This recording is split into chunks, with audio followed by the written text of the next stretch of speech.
ఉన్నటువంటి పెద్ద నాయకులని లేదా పెద్దగా పైసలు ఉన్న వాళ్ళని పట్టుకొని మనం వాళ్ళు మనకేం చేస్తారని అనుకుంటున్నాం. తప్పు కదా అది. కరెక్టే. ఇప్పుడు ఒక పార్టీలో ఒక పెద్ద పార్టీ అని అనుకుందాం. పెద్ద ఉదాహరణకి ఇప్పుడు ఉన్న కాంగ్రెస్ పార్టీ కానీ, బీజేపీ కానీ, బీఆర్ఎస్ కానీ మన దగ్గర ఇవే ప్రధానంగా ఉన్నాయి ఇప్పుడైతే. ఉమ్, ఈ ప్రధాన పార్టీలలో ఏ పార్టీలో కూడా బీసీలకు రాజకీయ పరమైనటువంటి పూర్తి స్థాయి అధికారం లేదు, ఉండదు. ఉండదు. ఈ విషయాలు మనకు తెలిసి కూడా మన నాయకుల్లో కొంతమంది ఏమనుకుంటున్నారంటే, ఎస్పెషల్లీ పార్టీ పెద్దది కాబట్టి నేనేమన్నా ఈ పార్టీలో నాకేమన్నా ఎమ్మెల్యే గిరో లేకపోతే ఎంపీ గిరో ఇంకేదైనా మంత్రో ఏదైనా అయితే నేను మా వర్గాలకు ఏమైనా చేయగలుగుతానేమని అనుకుంటారు వాళ్ళు. వాస్తవానికి వ్యక్తిగా నిన్ను ఆడబెట్టేసి అట్లా కూడా మనల్నే డ్యామేజ్ చేస్తున్నారు వాళ్ళు. ఎవరైనా ఒక నాయకుడు గట్టిగా బలంగా తయారయ్యి ఒక ఎంపీ ముఖ్యమంత్రి స్థాయిలో కనుకుండి ఇండివిజువల్ మైండ్ సెట్ ఉండి పనిచేస్తున్నాడు అంటే ఆయన్ని సామధాన భేద దండోపాయాలు ఉపయోగించేసి మన వాళ్ళని జీర్ణం చేస్తున్నారు, పక్కా జరిపేసేస్తారు. అట్లా ఇప్పుడు మన దగ్గర తీసుకుంటే ఇప్పుడు ఎస్పెషల్లీ మన ఎల్బీ నగర్ లో పోటీ చేసిన మధు యాష్కి పేరు మనందరూ తెలుసు, ముఖ్యమంత్రి రేస్ లో ఉంటాడు అని అనుకున్నాం. ఈ రోజు పరిస్థితి చూస్తే ఈ రోజు ఎల్బీ నగర్ లో ఒక ఫ్లైఓవర్ ఓపెన్ చేయడానికి ముఖ్యమంత్రి వచ్చాడు స్వయంగా. ఈ ఎల్బీ నగర్ నియోజకవర్గంలో మనకు అపోజిషన్ పార్టీ గెలిచింది. అపోజిషన్ పార్టీలో రెడ్డి గెలిచిండు కానీ రెడ్డి పేరు పిలిచిండు. అదే ఎల్బీ నగర్ కి ఇన్ఛార్జ్ గా ఉన్నటువంటి మధుయాస్కి పేరు వెళ్ళడానికి కూడా ఇష్టపడలేదు, ఆయన కావాలని అవాయిడ్ చేసిండు. ఈ రోజు జరిగింది. పక్కన ఉన్నటువంటి సబితేంద్రారెడ్డి పేరు చెప్తాడు, ఆ పక్కన ఉన్నటువంటి ఇంకో నియోజకవర్గం ఇబ్రాహీంపట్నం నియోజకవర్గానికి సంబంధించినటువంటి రంగారెడ్డి పేరు చెప్తాడు. ఇక్కడ లోకల్ ఇన్ఛార్జ్ గా ఉన్నటువంటి ఒక బీసీ బిడ్డ కొంచెం ఇండివిజువల్ మైండ్ సెట్ ఉన్నాడు, మనం పేరు చెప్పలేదు అంటే దాని ఉద్దేశం ఏంటంటే అఫీషియల్ గా మనల్ని క్లోజ్ చేస్తున్నారని అర్థం. సో ఆ విషయాలు అర్థమైన తర్వాత కూడా వాళ్ళు అదే పార్టీలలో పట్టుకొని ఉంటారు. మన వాళ్ళకి ఇంకో బుద్ధి లేనితనం ఏంటంటే వాళ్ళు గ్రౌండ్ పట్టుకొని మన సమాజంలో మంచి చెడులు మాట్లాడరు ఎన్నడూ కూడా. వాళ్ళు పార్టీల కోసం, పార్టీ ఆదేశించినప్పుడు పార్టీ అవసరాల కోసం వచ్చి మాత్రం మాట్లాడుతున్నారు. సో అట్లాంటి సందర్భంలో మా నాయకుడు మనోడైనప్పటికి కూడా మనకే ఉపయోగపడాడు. ఇది వాస్తవంగా మనకు కనపడుతున్నటువంటి విషయం. ఇక మనపైన పార్టీలను మనం నిర్మాణం చేసుకుందాం అంటే మన దగ్గర డబ్బులు లేవు, మన దగ్గర మనోళ్ళు మన మాట వినరు, మనతో కలిసి రారు అంటారు. నేను చెప్తాను, ఛాలెంజ్ చేసి చెప్తాను, ఒక్క నియోజకవర్గంలో ఊరికొక్కరినే ఎక్కువద్దు, ఎంత ఊరికి ఒక్కరిని గనక మనం గనక బీసీ రాజ్యాధికార ఉద్యోగం వైపు నడిపించగలిగితే ఒక నియోజకవర్గంలో 150 నుంచి 170, 200 ఊర్లు కూడా ఉంటాయి. 150 ఊర్లు యావరేజ్ వేసుకుంటే ఆ 150 మంది ఒక నియోజకవర్గంలో కనుక ఒక దగ్గర కూర్చొని మాట్లాడుకొని ఆ తర్వాత దాని యొక్క విశ్లేషణ మనం కిందికి తీసుకెళ్తే ఆటోమేటిక్ అయిపోతుంది. మనకు కావాల్సిందే అధికారం కావాలంటే కూడా బీసీలకు సపరేట్ గా పూర్తిస్థాయి మెజార్టీ కూడా అక్కర్లేదు. 30 సీట్లు బీసీలు సొంత భావజాలంతో గెలిస్తే ఈ రాష్ట్రంలో ఇంకెవడ ఆటలు సాగు. కానీ ఆ దిశగా నడిపేటోడు ఎవడైనా ఉన్నాడా అంటే ఇప్పుడున్న ప్రధాన పార్టీలు ఎవడు పనిచేయడు. ఓ ఈటెల రాజేందర్ పనిచేయడు, ఓ మధుయాష్కి పనిచేయడు, ఇంకో శ్రీనివాస్ గౌడ్ ఉన్నాడు ఆయన పనిచేయడు, ఇంకో తలసాని శ్రీనివాస్ యాదవ్ ఉన్నాడు ఆయన పనిచేయడు. ఏ సామాజిక వర్గం నుంచి నాయకులు పెద్దోళ్ళు ఉన్నారని అనుకుంటామో మున్నూరు కాపులు ఉన్నారు, వాళ్ళు ఎవరు కూడా పనిచేయరు. వాళ్ళు వాళ్ళ పార్టీలకు, వాళ్ళ వ్యాపారాలకు, వాళ్ళ కాంట్రాక్టర్ల కోసం వాళ్ళు చూసుకుంటారు. సమాజం దిశగా వాళ్ళు ఆలోచన చేస్తున్నారు. వాళ్ళకు ఎలక్షన్ అప్పుడు మాత్రమే మేము వెనుకబడిన వర్గాలకు సంబంధించిన వాళ్ళు మాకు సీట్లు ఇవ్వాలని ఏదో నామకే వస్తే అడుగుతున్నారు. ఆ విషయాన్ని ఆ పార్టీలని మోస్తున్నటువంటి, ఆ పార్టీని పెంచి పోషిస్తున్నటువంటి వర్గాలు కూడా ఏం పట్టించుకోవడం లేదు. కాబట్టి ఇప్పటికైనా సోయి ఉంటే మనం మనదైన సొంత పార్టీ, చిన్నదా పెద్దదా, నాయకత్వం ఎంత పెద్దోడు ఎంత పొడుగు ఎంత లావు అనేది చూడకుండా మనం మన సొంత నాయకత్వాన్ని డెవలప్ చేసుకోవాల్సినటువంటి అవసరం ఉంది అనేటువంటిది, సొంత పార్టీని నిర్మాణం చేసుకోవాల్సినటువంటి అవసరం ఉంది. మన వంతు సాయంగా మనం ఏం చేయగలుగుతాము, మనం టైం ఇవ్వగలుగుతామా, టాలెంట్ ఇవ్వగలుగుతామా, డబ్బులు ఇవ్వగలుగుతామా చూసుకోవాలి. ఇవి కాకుండా ఇంకేమైనా మనం చేతనైన సాయం ఏం చేయగలుగుతాం చేదోడు వాదోడుగా. మనం ఏడ కూర్చుంటే వాడు పిచ్చపాటు మాట్లాడతాం, సినిమా గురించి మాట్లాడతాం, రెస్టారెంట్ గురించి మాట్లాడతాం, ఇంకేదో పని గురించి మాట్లాడతాం, ఇంకో ముచ్చట గురించి మాట్లాడతాం, అన్నదమ్ముల పంచాయతీ, ఆడోళ్ళ పంచాయతీల గురించి మాట్లాడుతూ ఉంటాం. వీటన్నిటితో పాటు ఇంకొక పంచాయతీ కూడా మనం మాట్లాడుకోవాలి. రాజ్యాధికారంలో మన పరిస్థితి ఏంది, మనం ఎటు పోతున్నాం, మనం వానికి వీని కోటేసి వాడిని బతలాడేది, చిన్నోడో పెద్దోడో మనం ఒకరిని మనం డెవలప్ చేసుకుందాం, మన సొంత ఆలోచనతో పనిచేస్తున్నాం కాపాడుకుందాం అనేటువంటి ఆలోచన మనం చేయాలి. ఆ దిశగా మనం కలిసి పనిచేద్దామంటే మనం 1,00,000 రీజన్ చెప్తాం. నేను ముఖ్యంగా చెప్తా ఉన్నాను, 45 ఏళ్ళ పైబడినటువంటి వ్యక్తులు మనకే ముచ్చట్లు చెప్తున్నారు. నేనైతే క్లియర్ గా బీసీ బడి తోటి ఒక కమిట్మెంట్ తోటి పనిచేస్తున్నాం. బీసీలో ఉన్నటువంటి మేధావర్గంతో దాన్ని సలహాదారులుగా నియమించుకుంటూ కింద లెవెల్, గ్రౌండ్ లెవెల్, యూనివర్సిటీలు, కాలేజ్ లెవెల్లో వచ్చేటువంటి యూత్ ని మనం చైతన్యం చేసి ముందుకు తీసుకొచ్చుకునే ప్రయత్నం చేస్తున్నాం. అక్కడ నుంచి నాయకులు మనకు కావాల్సిన వాళ్ళని తయారు చేస్తాం.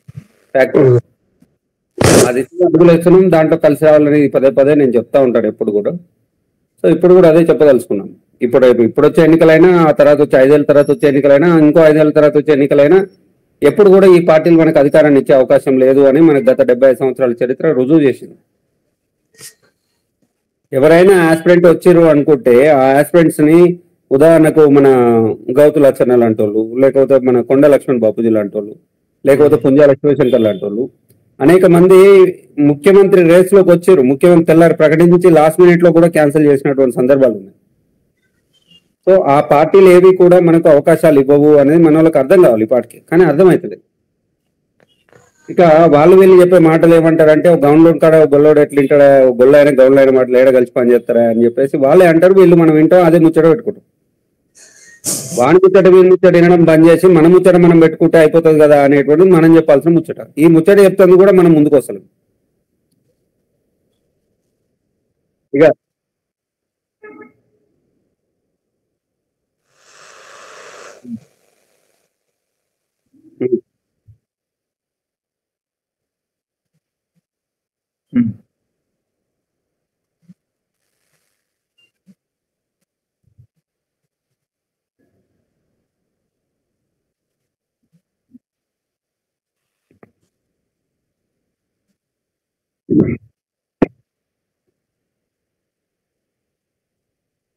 ఇక్కడ ఇంకో విషయం చెప్తాను నేను. ఈ భూమి మీద, ఈ భూమి మీద అంటే ఈ దేశంలో మరియు ఈ రాష్ట్రంలో పార్టీల రాజకీయ సిద్ధాంతాలు కేవలం బీసీలకు మాత్రమే ఉంది, ఇంకెవరికి లేవు. ఎవ్వడికి లేవు, ఒక్క బీసీలకే ఉన్నాయి. మిగతా వాళ్ళందరికీ ఆర్థికపరమైనటువంటి వెసులుబాట్ల కోసం వాళ్ళందరూ కూడా వాళ్ళ అవసరాల కోసం పార్టీలు మారుతారు. కానీ బీసీలు మాత్రం ఈ జెండా పట్టుకొని ఆ జెండా పట్టుకొని కొట్లాడుతూ ఉంటారు. ఈ కులంలో ఒక పెద్ద నాయకుడు ఉంటే, ఆ కులంలో ఇంకో పార్టీ వాడు పెద్ద నాయకుడు ఉంటే, వాళ్ళిద్దరు ఎప్పుడు వీడిని వాడు తిట్టుకోడు, వాడిని నిన్ను తిట్టుకుంటాడు. ఇద్దరు కలిసి ఆడు ఎప్పుడు కూడా సర్పంచులు కూడా గెలవని పరిస్థితికి వచ్చినాయి. ఇప్పుడు ఆల్రెడీ విపరీతమైనటువంటి డబ్బులు అలవాటు చేశారు రాజకీయంలో. ఆ డబ్బులు మన దగ్గర లేవు కాబట్టి మనం పోటీ చేయలేము, సర్పంచ్లో కూడా పోటీ చేయలేము అనేటువంటి ఆలోచన మనం వచ్చేసినాం. భయంతో వెనకబడ్డోళ్ళం అని వెనకబడిపోతున్నాం. సో మనం మారాలి అంటే ఏం చేయాలి? డబ్బులు ఇచ్చినా తీసుకుంటావా, ఇవ్వబోతారా, ఇస్తాడా అనేది పక్కన పెడితే, ముందు మనవాడా కాదా, మనం వేస్తున్నామా లేదా, ఆ పార్టీ ఫస్ట్ మనం పార్టీలను డిపెండ్ చేయాలి. ఆ పార్టీలు మనయా కావా అనేది ముందు మనం డిపెండ్ చేసుకోవాలి. ఆ పార్టీలను డిపెండ్ చేసుకోకుండా అన్ని పార్టీలు మనయే, అన్ని సిద్ధాంతాలు మనయే అనుకుంటే మాత్రం ఇంకో 70 ఏళ్ళ పైన మనకు ఒరిగేది ఏముండదు క్లియర్గా. కాబట్టి మన కోసం మనం ఏం చేయాలనేటువంటి ఆలోచనని మనం క్లియర్ గా స్పష్టంగా చేయాల్సినటువంటి అవసరం ఉంది. అది పరిస్థితి. సరే మిత్రుడు,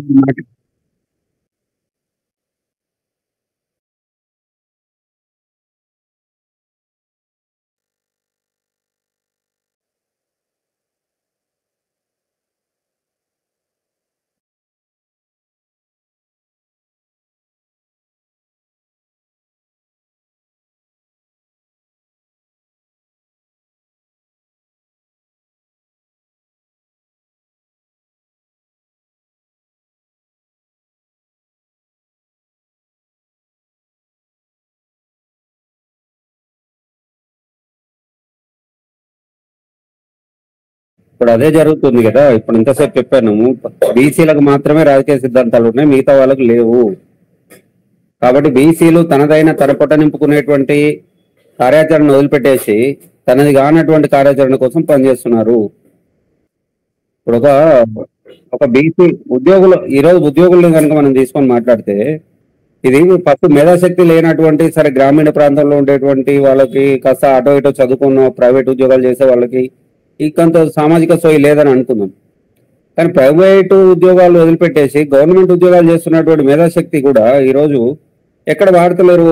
వాళ్ళకి ఇబ్బందులు అవుతున్నాయి. వాళ్ళకి ప్రమోషన్ల కాడికి వచ్చేటప్పటికి రకరకాల దాడులకు గురవుతున్నారు, రకరకాల అణచివేతలకు గురవుతున్నారు. ఏదో కారణం చేత వాళ్ళని జీర్ణం చేస్తున్నారు. ఈ విషయాలు అర్థమైన తర్వాత కూడా మన చపరాసి దగ్గర నుంచి ఐఏఎస్ వరకు కూడా ఎవరు కూడా ఆ విషయం మీద మాట్లాడడానికి మాట్లాడతలేరు.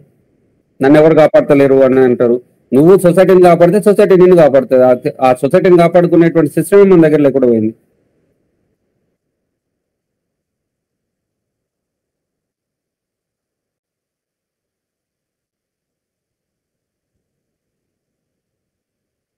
ఉమ్.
ఇప్పుడు కార్మిక సంఘాలలో ఎప్పుడు ఈ శ్రమ దోపిడీ ఉంటది, కానీ ప్రశ్నించేటోడు ఎవడు ఏడి?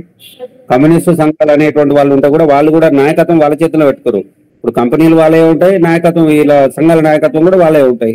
ఆడు వీడు ఒక్కటే. మన మన హక్కుల అధికారాల గురించి వాళ్ళు ఎందుకు అడుగుతారు? ఏదో షో చేస్తారు అంతే కనపడ్డట్టు, అంతేగాని దానివల్ల మనకు కొరిగేది ఏమి ఉండదు.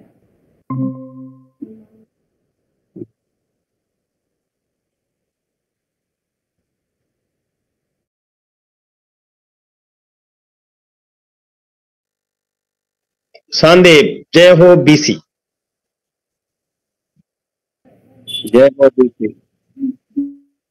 సందీప్ ఏందో నా ఫోన్ ఏదో అయింది, వాయిస్ వినపడతలేదు, సమ్ జరుగుతుంది. సరే వినపడుతుంది కానీ బాగా స్లోగా వినపడుతుంది. నా ఫోన్ ప్రాబ్లం ఉంది. Okay come on.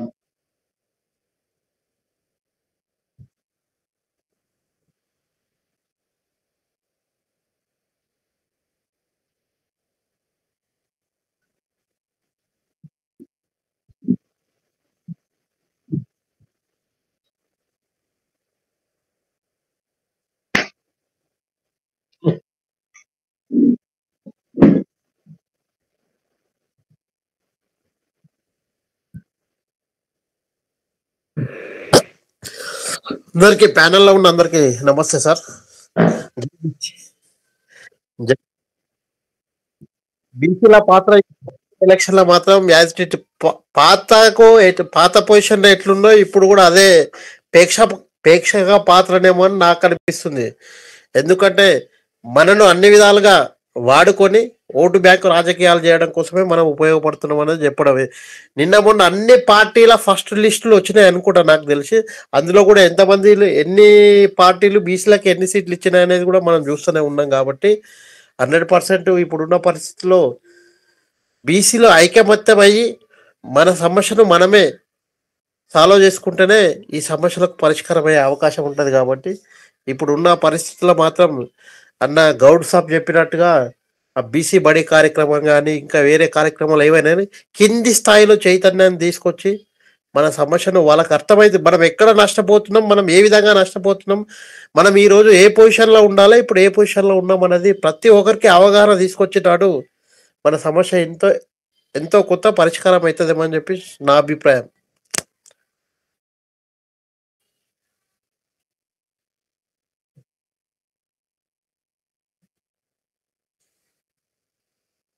ఇంతకుముందు కూడా చెప్తున్నాం, మళ్ళీ కూడా చెప్తున్నాం, మనదైన సొంత రాజకీయ వేదిక నిర్మాణం చేయడమే మన లక్ష్యం. అది కాకుండా మనం ఎంత కాలం చేసినా ఏం చేసినా మన బతుకులు గింతే ఇంకా దిగజారుతాయి. రోజు రోజుకు మనకి ఉపాధి అవకాశాలు పోతున్నాయి, ఉద్యోగ అవకాశాలు పోతున్నాయి, కాంట్రాక్ట్లు పోతున్నాయి, రకరకాలుగా ఏ వ్యాపారం కూడా మనం చేయలేని పరిస్థితులకు మనం నెట్టివేయబడుతున్నాం. ఈ సమాజంలో నుంచి బహిష్కరణకు గురవుతున్నాం. విపరీతమైన అణచివేతకు, విపరీతమైనటువంటి ప్రెషర్కు లోన్ అవుతున్నాం. మన వాళ్ళకి ఇప్పుడిప్పుడే అది అర్థమవుతుంది. సో దీన్ని ఎదుర్కోవాలి అంటే మనదైన సొంత రాజకీయ వేదిక ఒక్కటే పరిష్కారం. అది లేకుంటే ఏది కాదు.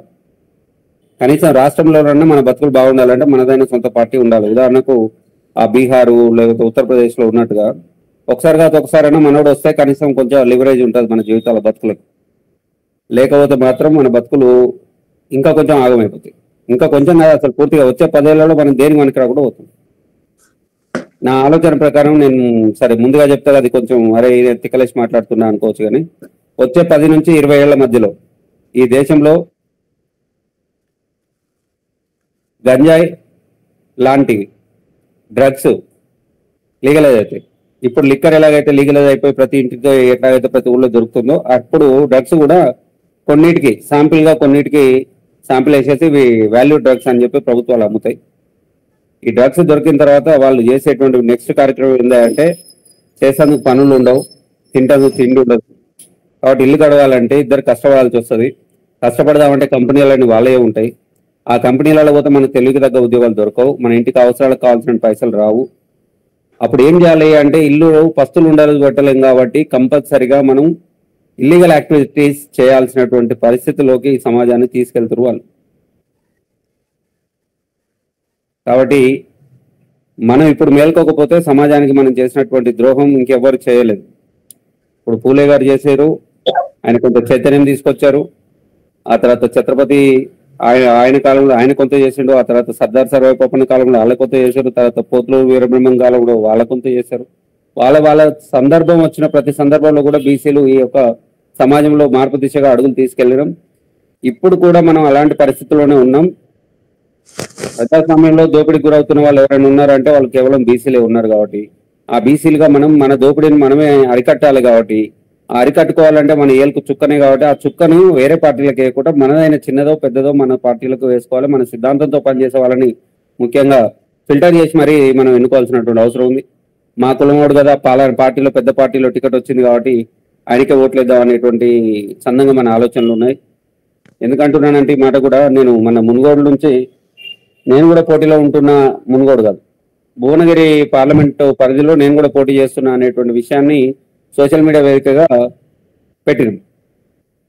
పెడితే ఫేస్బుక్ లో పెడితే చాలా మంది ఆడ బుర్ర నరసయ్య గౌడ్ ఉన్నాడు కాబట్టి బుర్ర నరసయ్య గౌడుకు మళ్ళీ నువ్వెందుకు పోటీ చేస్తావు, బుర్ర నరసయ్య గౌడ్కు గెలిచే ఓట్లు చీలిపోతాయి కదా అని అంటున్నారు. మరి బుర్ర నరసయ్య గౌడ్ చేస్తున్నటువంటి పార్టీ బీసీల పార్టీనా, బీసీలకు కావాల్సినటువంటి అన్ని చేస్తుందా అంటే చేయరు. మరి ఆ విషయం మీద ఎవరు మాట్లాడరు. కానీ బుర్ర నరసయ్య గౌడ్ పోటీ చేస్తున్న కాబట్టి నువ్వు పోటీ చేయొద్దు అంటాడు. మన ఆలోచన ఏమో బీసీలకు కావాల్సినటువంటి శక్తి సామర్థ్యాలు సమకూర్చాలని మన ఆలోచన. మిగతా పార్టీల ఆలోచన ఏమో వాళ్ళ టికెట్లు రావాలా, వాళ్ళ వర్గాలు ఇప్పటి వరకు 70 సంవత్సరాల్లో ఏ వర్గాలు అయితే అధికారంలో ఉన్నాయో, ఆధిపత్యం చెలాయిస్తున్నాయో, ఆర్థికంగా బలపడుతున్నాయో ఆ వర్గాలకు ఈయనొక పాలేరులాగా తయారవుతాడు. అలా కాదు, మనమే రాజులం కావాలని మనం కోరుకునేది. మన ఆలోచన వాళ్ళ ఆలోచన కంప్లీట్ డిఫరెంట్గా ఉంటుంది. బట్ అవి పెద్ద పార్టీలు కాబట్టి వాళ్ళు ఇచ్చిన బీఫామ్ పెద్దది అనేటువంటి ఆలోచన మనం ఉండి అందులో ఉన్నటువంటి నాయకుడు పెద్దలాగా మనం చూస్తున్నాం. అది సరైనటువంటిది కాదు. అదే నాయకుడు ఇతరుల నుంచి కూడా పోటీ చేస్తే కూడా అంతకన్నా పెద్ద నాయకుడు అవుతాడు అనేటువంటి విషయాన్ని మనం వాళ్ళకు సూటిగా స్పష్టంగా చెప్పాలి. చెప్పినాం గతంలో కూడా, మళ్ళీ ఫర్దర్ కూడా అది కంటిన్యూ అవుతూనే ఉంటుంది. కానీ ఖచ్చితంగా పోటీ చేసే ప్రయత్నం చేస్తున్నాం. ఇప్పటి వరకు పార్లమెంటులలో దాదాపు ఒక 6 సీట్లను ఇప్పటి వరకు పోటీ చేయాలనేటువంటి ఒక ఆలోచనకు వచ్చినాం. ఇంకా కూడా పెరుగుతాయి, బహుశా 10 సీట్లన్నా కనీసం పోటీ చేయాలనేటువంటి ఆలోచనతో ఉన్నాం. అది కూడా బీసీ వాదంతో, ఏకైక పార్టీ, ఎవరితో పొత్తులు లేదు. మన ఆలోచన, మన యొక్క కార్యాచరణ అంతా కూడా మనకు బీసీ వాదమే ఉంటుంది. కాబట్టి బీసీలో జరుగుతున్న అన్యాయాలు సబ్జెక్ట్స్ ఉంటాయి కాబట్టి వాటి మీద మాట్లాడుతాం. ఎందుకు బీసీలు బలపడాలి అంటే, మన భువనగిరిలో 2 పిల్లలు అమ్మాయిలు చనిపోయారు, హాస్టల్లో ఉండి చనిపోయారు, ఊరేసుకొని చనిపోయారు అనేటువంటి ఒక ప్రాపగండ బయట పెట్టారు. కానీ వాస్తవంగా అక్కడ పరిస్థితులు ఇంకోలా ఉన్నాయి. కంప్లీట్ గా పిల్లల్ని చంపి తీసుకొచ్చి ఊరేసి అదేదో చేసారు. ఇంకా పిల్లలకు ఒంటి మీద కూడా గాయాలు ఉన్నాయి అనేటువంటిది మన వాళ్ళు తల్లిదండ్రులు చేస్తున్నటువంటి ఆరోపణ ఉంది. ప్రభుత్వాలు దాన్ని పట్టించుకోకుండా ఆ పిల్లలే చనిపోయారు, ఇట్లాంటివి ఏం లేవు అని చెప్పేసి వాళ్ళు క్లీన్ చిట్ ఇస్తున్నారు.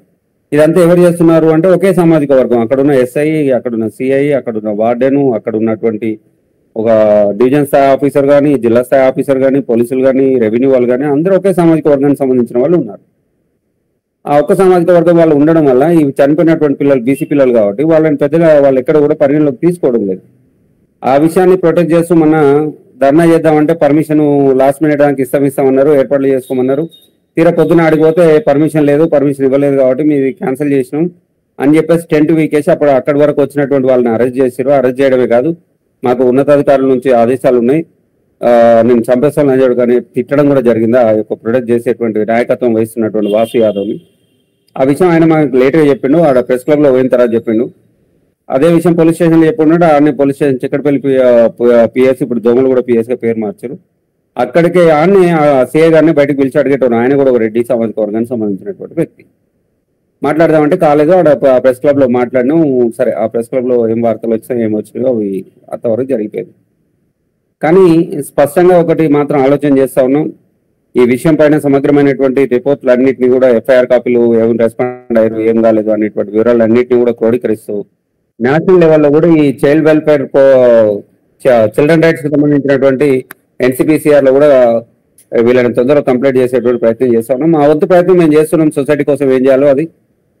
బట్ మిగతా వర్గాలు కూడా అట్లా, మన మిగతా సోదరులు కూడా అట్లా వస్తే బాగుంటుంది. మిగతా కులాల నుంచి కూడా వాళ్ళు అట్లా రావడం కొంచెం లేట్ అవ్వచ్చు, బట్ తప్పకుండా రావాల్సిన పరిస్థితులు ఉంటాయి. రెండోది పోతే ఇందులోనే మళ్ళీ మనకు ఈ బీసీ అందరినీ కలుపుకొని పోదామని మనం అంటుంటే ఇందులో కొంతమంది కొన్ని సంఘాల వాళ్ళు తయారయ్యారు. లేదు మీరు బీసీలలో మా వాటా తింటున్నారు అని చెప్పేసి, అని ఎంబీసీలో అని చెప్పేసి సంచార జాతుల వాళ్ళని మోస్ట్ ఎక్స్ట్రీమ్డ్ బ్యాక్వర్డ్ క్లాసెస్ అని చెప్పేసి కొంతమంది డీవియేషన్ తీసుకొస్తున్నారు.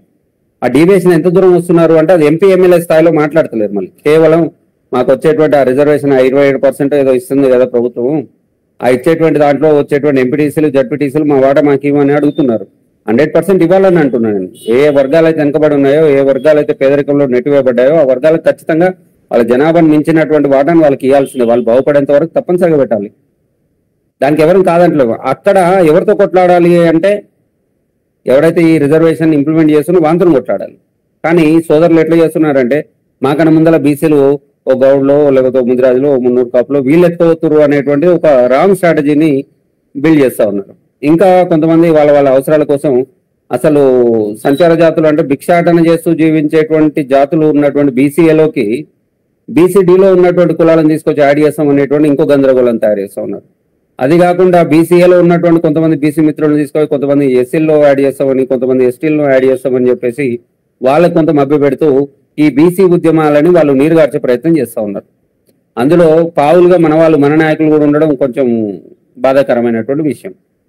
సో ఇట్లా ఏ రకంగా చూసినా మనల్ని సంఘటితం కాకుండా చేసేటువంటి ప్రయత్నాలు అటు మన పైన ఇప్పటి వరకు రాజ్యాధికారం చెలాయిస్తున్నటువంటి వర్గాలు చేస్తూ ఉన్నాయి.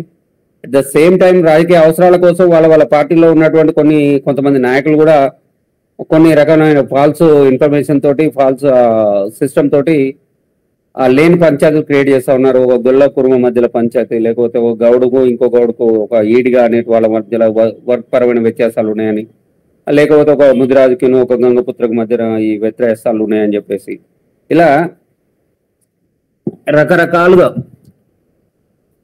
రకరకాలుగా మనని చీలికలు పేలికలు చేసేటువంటి ప్రయత్నాలు ఈ యొక్క రాజకీయ వర్గాలు, ఆధిపత్య వర్గాలు చేస్తూ ఉన్నాయి. వాటిని మనం పసిగట్టలేక మనలో మనమే తన్నుకుంటున్నాం. ఈ పరిస్థితుల నుంచి సమాజాన్ని బయట తీసుకురావాలి అంటే చాలా పెద్ద సబ్జెక్ట్ ఇది. బట్ ఏదైనా సరే అసాధ్యం కాదు కాబట్టి ప్రయత్నం అయితే మొదలు పెట్టాలని ఆ కార్యక్రమం బీసీ బడి రూపంలో మనం నిశ్చితంగా దాన్ని బోధించడం జరుగుతూ ఉంది. అంతేకాకుండా ముందల పొంటి కూడా ఇంకా 2 రోజుల శిక్షణ కార్యక్రమాన్ని కూడా చేస్తా ఉన్నాం. అక్కడ అందరికి కూడా కేవలం బీసీలకు మాత్రమే ఈ అవకాశం ఉంటుంది. ఆ బీసీలందరినీ కూడా పిలిచి కూర్చోబెట్టి వాళ్ళ నాయకులుగా 2 రోజుల పాటు శిక్షణ ఇచ్చి వాళ్ళతో మాట్లాడించి సమస్యల పట్ల ఎట్లా స్పందించాలో వాళ్ళకు ఒక అవగాహన కల్పించేటువంటి ప్రయత్నం read write fight work shop లో భాగంగా చేస్తా ఉన్నాం. అదే కాకుండా ఇప్పుడు మన యూనివర్సిటీలో పీజీ ఆ పైన చదువుతున్న పిల్లలు, పీజీలు పిహెచ్డీలు చేస్తున్నటువంటి విద్యార్థులతోటి మనం బీసీలకు జరుగుతున్నటువంటి అన్యాయాలు ఏంటి, బీసీల పట్ల పార్టీలు వ్యవహరిస్తున్న తీరేంది, ఏ రంగాల్లో మనం ఎందుకు వెనకబడిపోతున్నాం అనేటువంటి విషయాలపైన రెగ్యులర్ గా ఎడిటోరియల్ పేజీలో కాలమ్స్ ఉండేలాగా, ఈ కథనాలు ఉండేలాగా ఏదో ఒక పేపర్లో కనీసం ఒక వార్త ఎడిటోరియల్ విశ్లేషణాత్మకమైనటువంటి కథనాలు రాయించే కార్యక్రమాన్ని కూడా మొదలు పెట్టడం. దాంట్లో భాగంగా ఈ నెల రోజుల్లో కనీసం అన్ని పేపర్లలో కలిపి ఒక 30కి పైగా వ్యాసాలు మనం బీసీ బడి విద్యార్థుల నుంచి, బీసీ బడి సలహాదారుల నుంచి, విద్యార్థుల నుంచి, మేధావి వర్గాల నుంచి రావడం జరిగింది. ఇంకా పెరగాలది. కనీసం ఒక నెలకు 500-600 వ్యాసాలు రావాలి చిన్న పేపర్లో పెద్ద పేపర్లో కలిపి. సో ఆ దిశగా మనం ఆ టీంని కూడా స్ట్రెంథెన్ చేస్తూ ఆ అవకాశాన్ని జనాలకు తీసుకెళ్లేటువంటి ప్రయత్నం చేస్తూ ఉన్నాం. బీసీలకు జరుగుతున్నటువంటి అన్యాయం ఏంది అనేటువంటిది అనేక మార్గాల రూపంలో మనం ముందుకు తీసుకెళ్లే ప్రయత్నం చేస్తూ ఉన్నాం. రాజకీయంగా అంశాలను ఎట్లెట్లా మనం అసలు ఈ రాజ్యాధికారంలో మనం ఆర్థికంగా జలంధ్రాచారణ గట్టి చెప్తారు ఈ విషయంలో, ఆర్టీఐని ఎట్లా వాడాలి ఏందనేటువంటి విషయాలపైన ఆర్టీఐని వాడడం, ఇన్ఫర్మేషన్ తెలుసుకోవడం కాదు, దాని మీద కొట్లాడడం కూడా మనం నేర్పిద్దాం. మనం అంతా కలిసి ముందుకు సాగితే ఇంకా తొందరగా అవుతుంది. కాబట్టి మనం సంఘాల మైండ్ సెట్ లో నుంచి రాజకీయ నాయకుల మైండ్ సెట్ లోకి వెళ్ళాలని తొందరగా మారాలని మనసారా కోరుకుంటున్నాను. ఇంతకన్నా నేను చెప్పేది ఏం లేదు. ఇప్పుడు వచ్చే ఎన్నికలు కానీ, మళ్ళీ వచ్చే ఎన్నికలు కానీ, ఏ ఎన్నికలైనా మనదైన పార్టీ లేనప్పుడు, మనదైన సొంత వ్యవస్థ లేనప్పుడు మనకు ఒరిగేది ఏముండదు. ఏళ్ళకి ఇంకా అంటిన తర్వాత మన ఓటు మనం వేసుకోవాలనేటువంటి సోయిలోకి జనాన్ని తీసుకురావాలి. అది గ్రౌండ్ లెవెల్లో మనం చేయాల్సినటువంటి ప్రచారం, కూడగట్టాల్సినటువంటి మద్దతు ఉంది. మరి ముఖ్యంగా చెప్తా ఉన్నాను, ఎంబీసీ సోదరులు ఎవరు ఉన్నా సరే వాళ్ళకి ఖచ్చితంగా మాకన్నా ముందు పెట్టి నడిపించడానికి సిద్ధంగా ఉన్నాం. మన వాళ్ళు రావాలి, రాజ్యాధికారం దిశగా అడుగులేయాలి, ఫైట్ చేయాలి. వాళ్ళ వాటాకు వాళ్ళకి కావాల్సినటువంటి ఎంపీ సీట్లు, ఎమ్మెల్యే సీట్లు వాళ్ళు కూడా సాధించాలి, వాళ్ళకు కూడా కేటాయిస్తాం. అందరం కలిసి పనిచేద్దాం. ఎవరో ఇస్తే మనం తీసుకోవాల్సిన అవసరం లేదు. మనలో మనమే పంచుకుందాం, మనలో మనమే రాజ్యాధికారం సాధిద్దాం. మన ఓటు ఎట్టి పరిస్థితుల్లో కూడా మనది కాని వానికి ఓటేయద్దు అనేటువంటి సిద్ధాంతాన్ని మనం బలంగా చెప్పాలి, నిర్మాణం చేయాలి. కేవలం మన ఓటు మనం వేసుకుంటే చాలు. మిగతా వర్గాలు ఎవరు కూడా వాళ్ళ ఓటు వాళ్ళు వేసుకుంటే రాజ్యాధికారం సాధించలేరు. కేవలం బీసీలు మాత్రమే, బీసీలకు మాత్రమే అవకాశం ఉంది. వాళ్ళ ఓటు వాళ్ళు వేసుకుంటే సరిపోతుంది. మన ఓటు మనం వేసుకుందాం. జై బీసీ, జై హో బీసీ.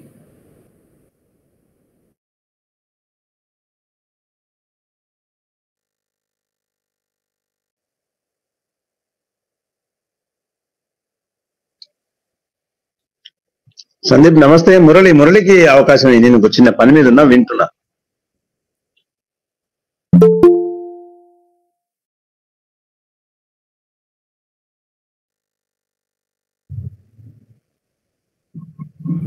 జై హో బీసీ నారాయణ గారు.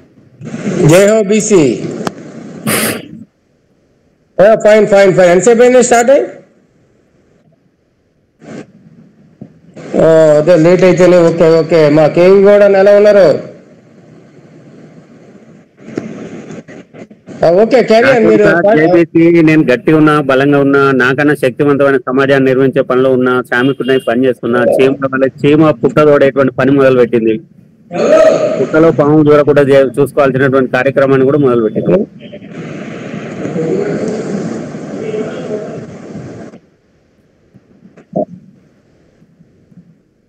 నేను ఇప్పుడే స్టార్ట్ అయ్యాను కదా, మీరు మాట్లాడండి సార్, నేను ఫాలో అవుతాను.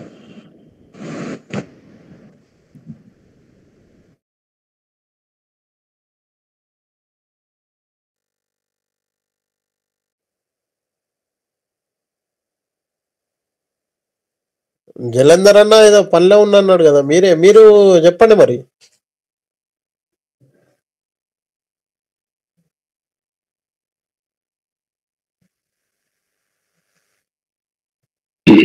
Right, I am come back.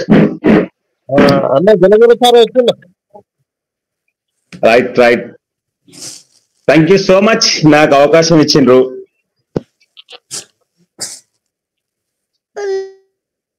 అందరికీ నమస్కారం. నమస్తే. కేవి సాబ్ అండ్ మురళి అండ్ సందీప్, నాగేశ్వరరావు గారు, పెద్దలందరికీ నమస్కారం. అయితే ఇక్కడ ఇప్పుడు పార్లమెంట్ ఎన్నికల చర్చ ఉన్నది. ఈ పార్లమెంట్ ఎన్నికల్లో ఇప్పటి వరకు అభ్యర్థుల్ని ప్రకటించారు మన తెలంగాణ రాష్ట్రంలో కొన్ని పార్టీలు. ఈ ప్రకటించిన దాంట్లో ఏ పార్టీ ఎవరికి ఎన్ని ఇచ్చింది? ఇప్పుడు బీజేపీ ఒక 9 స్థానాలు ప్రకటించినట్లు కనపడ్డది. మరి కాంగ్రెస్ పార్టీ కూడా కొన్ని స్థానాలు ప్రకటించినట్టు కనపడ్డది.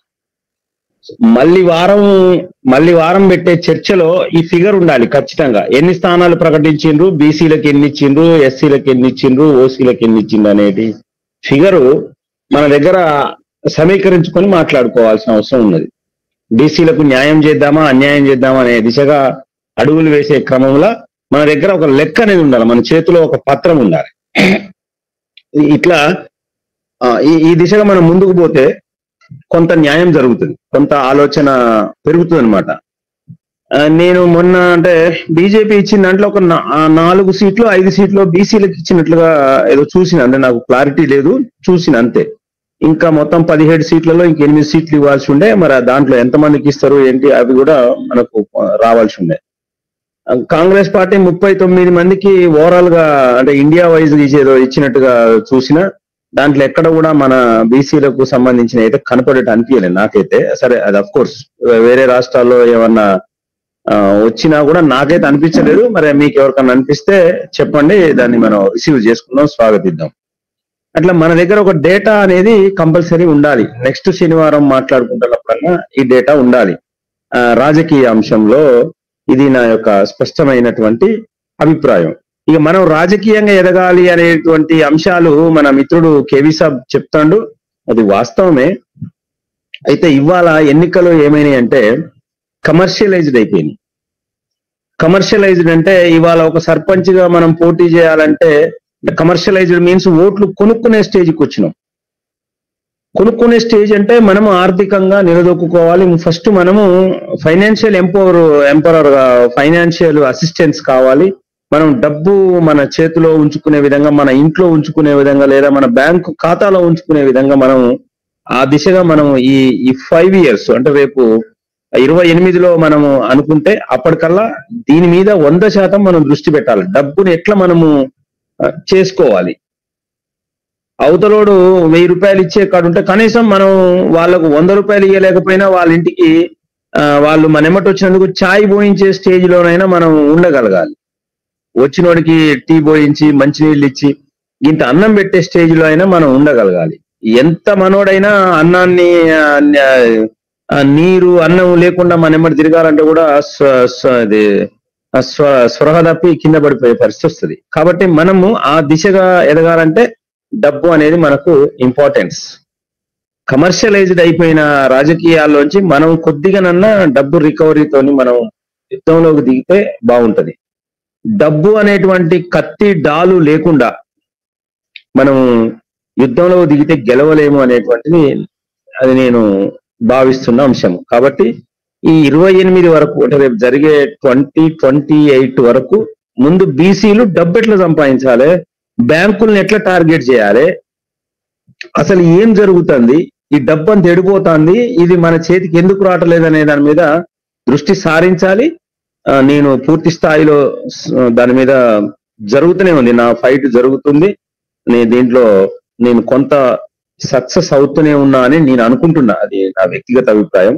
అది మనము అట్లా సమాజానికి ఉపయోగపడే విధంగా అంటే ఫైనాన్స్ గా మన వాళ్ళు ఏ బ్యాంకుకి ఎట్లా పోవాలి, ఎట్లా మనము టార్గెట్ చేయాలి, బ్యాంకు మేనేజర్తో ఏం మాట్లాడాలి, మనం ఎట్లా తీసుకోవాలి డబ్బు అనేటువంటి అంశాలని మనం చేస్తున్నాం. ఆ మాట్లాడే క్రమంలో ఒక గొప్ప విషయం ఏంటంటే మన సందీపే బ్యాంకు మేనేజర్ దగ్గర పోయి తీసుకోగలిగాడు. సరే ఎంత తీసుకున్నాడు అనే అంశం పక్కకు పెట్టండి, కానీ తీసుకోగలిగాడు. అతను ఇక రుచి అనేది తెలిసింది కాబట్టి కొట్టేస్తాడు. ఇక నాకు ఆ నమ్మకం ఉంది, ఆ దిశగా అతను అడుగులు వేస్తుండు, నాకు అదంతా అర్థమవుతూనే ఉంది. సో అట్లా అందరూ కూడా డబ్బు అనే దాన్ని బ్యాంకుల నుంచే తీసుకోవాలి. మనం ఎంతసేపటికి విజయ్ మాల్యా ఎత్తకపోయిండు, నీరవ్ మోడీ ఎత్తకపోయిండు, లేకపోతే అనిల్ అంబానీ ఎత్తకపోయిండు, లేకపోతే ఇంకా రిలయన్స్ వాళ్ళు ఎవరో ఆదాని ఎత్తకపోయిండు, వీళ్ళు ఎత్తకపోయిండు అని చెప్తూ ఉంటారు. ఇవాళ పేపర్లో రీసెంట్ గా ఈ రోజు పేపర్లో చూసిన రామంతపూర్ బ్యాంక్ ఏదో రామంతపూర్ లో ఎస్బీఐ బ్యాంకు మేనేజరు దాంట్లో ఉండే అటెండరు 3 కోట్ల రూపాయలు లేపడేసిరు. అవి మన పేర్ల మీద. జస్ట్ మీరు అర్థం చేసుకోండి, మన పేర్ల మీద అంటే జస్ట్ ఎవరిదో ఒకళ్ళది బ్యాంకు పోయిన వాళ్ళ ఆధార్ కార్డో పాన్ కార్డో సమ్ XYZ అట్లాంటివి తీసుకొని వాళ్ళు లేపడేసిరు. అంటే ఉన్న అవకాశాలని మనం వినియోగించుకోలేకపోతున్నామని మీకు చెప్తున్నా. అది ఇవాళ ఆడిట్ లో బయటపడ్డది, ఇవాళ పేపర్లో వచ్చింది, అది జరుగుతుంది. ఇంకొక దౌర్భాగ్యమైన విషయం ఏంటంటే మేడ్చల్ జిల్లాలో 28 కోట్ల రూపాయలు నకిలీ డాక్యుమెంట్స్ పెట్టి బ్యాంక్ లోన్ క్లెయిమ్ చేసిరు అనేటువంటి అంశం కూడా మనం చూసినాం. అది కూడా ఈ మధ్య కాలంలోనే. అంటే ఇట్లా మన డబ్బు మనం తీసుకోలేకపోవడం వల్ల ఎవడో ఒకడు దొంగ కాగితాలు పెట్టడమో లేకపోతే ఇంకొకటి మెస్పరైజ్ చేయడమో చేసి ఆ డబ్బుని తీసుకుంటారు. కాబట్టి ఇక్కడ నేను అనేది అంశం ఏంటంటే ఫస్ట్ అసలు బ్యాంకుల్ని టార్గెట్ చేయండి.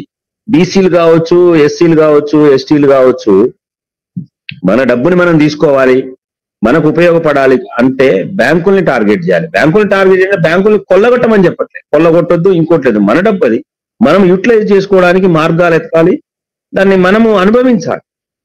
ఆ దిశగా మనం అడుగులు వేయాలి. ఇవాళ ఒక ప్రభుత్వ పథకం ఉన్నది, విశ్వకర్మ కౌశల్ యోజన అని. చేతి వృత్తుల వాళ్లకు, బీసీలకు వాళ్ళకు ప్రభుత్వం సపోర్ట్ చేస్తుంటే కనీసం దీని మీద మనం చైతన్యం చేసి మనం దాన్ని తీసుకుందామనే ఆలోచన జ్ఞానాన్ని మనం కలిగించలేకపోతున్నాం మన తోటి బీసీ సమాజాన్ని. ఇది మరీ ఘోరమైన పరిస్థితి. ఫండ్ ఉన్నది, తెలంగాణ రాష్ట్రంలో 13,000 కోట్ల రూపాయలు ఉత్తగానే ఉన్నాయి. ఇవాళ మార్చి అయిపోతే ఓడిసిపోతాయి, పోయిందా. దాంట్లో కనీసం 1000 కోట్లు కూడా ఇవాళ క్లెయిమ్ కాలేదంటే మన నాయకత్వం ఏ స్థితిలో ఉన్నది, మనం ఎక్కడున్నాం, బీసీల కోసం మనం ఏం మాట్లాడుతున్నాం, మనం ఇక బీసీలు ఆర్థికంగా ఎదగాలంటే ఎట్లా ఎదుగుతారు అనే అంశాలను కూడా మనం గమనించాలి. ప్రభుత్వ పథకం ఏది మనకు వస్తుంది, మనము దాన్ని ఎట్లా యూటిలైజ్ చేసుకోవాలి, దాని ద్వారా మనం ఎట్లా డబ్బుని సమకూర్చుకోవాలి, ఈ డబ్బు మనకి ఎట్లా అందాలి అనేటువంటి అంశాలని మనము స్పష్టంగా గ్రహించాలి. ఆ దిశగా అడుగులు వేయాలి.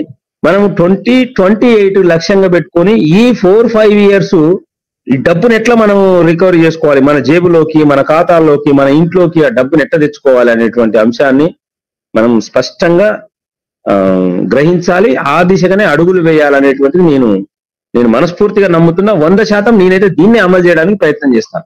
Financial empowerment is the most powerful weapon in the world.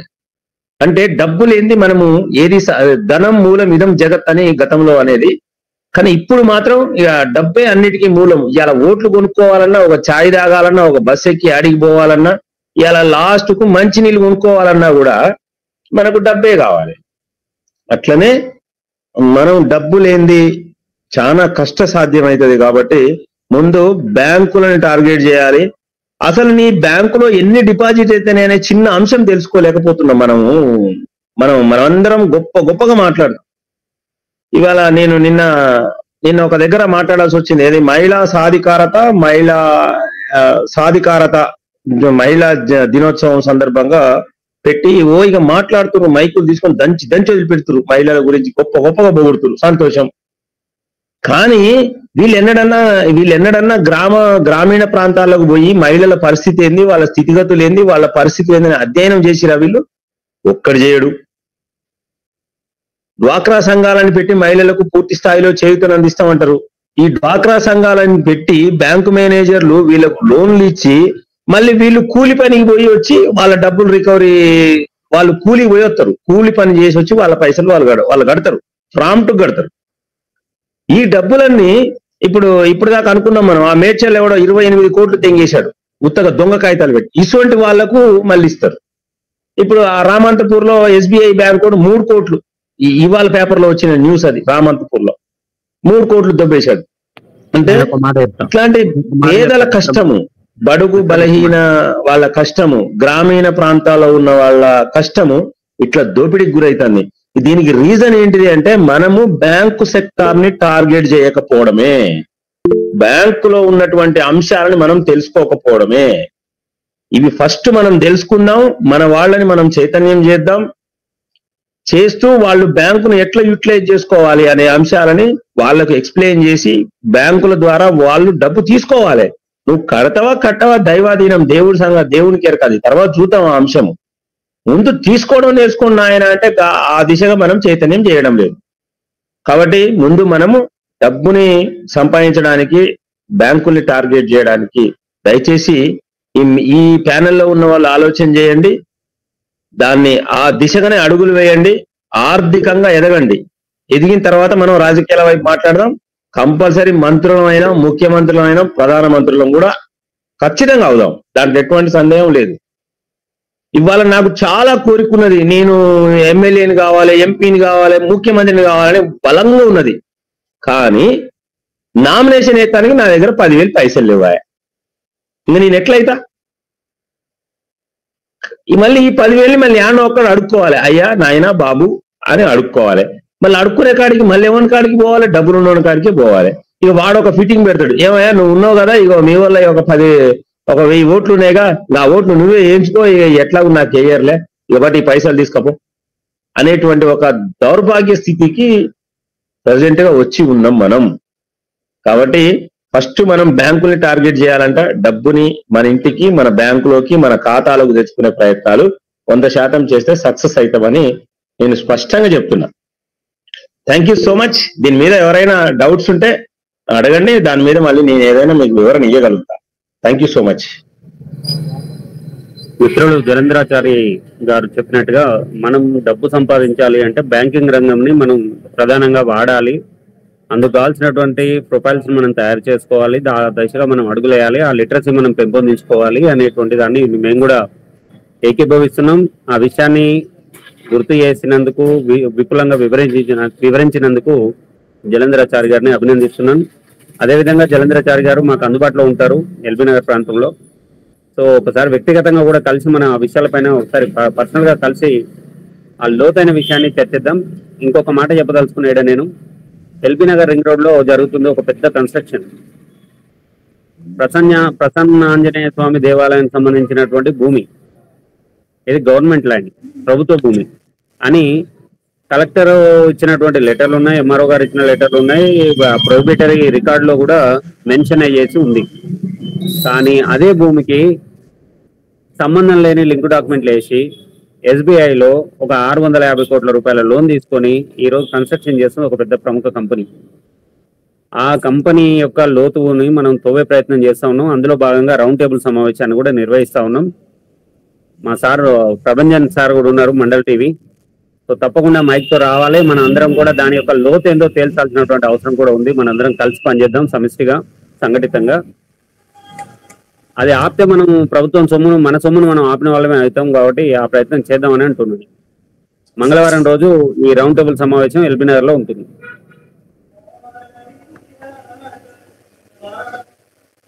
నాకు అవకాశం పర్వాలేదు. టెక్నికల్ గా ఏదో ప్రాబ్లం ఉన్నట్టుంది, పర్వాలేదు. నెక్స్ట్ మన పెద్దవాళ్ళు ఉన్నారు, ఇంకా ప్రభంజన్ సార్ చాలా రోజుల తర్వాత లైన్ లోకి వచ్చిండు. సార్ని మాట్లాడవలసిందిగా కూడా మనం విజ్ఞప్తి చేద్దాం, కోరుదాం. Thank you.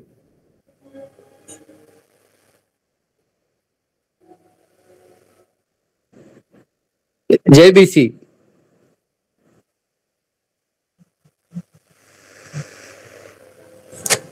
ఒకసారి రిపీట్ చెయ్యి అంశం.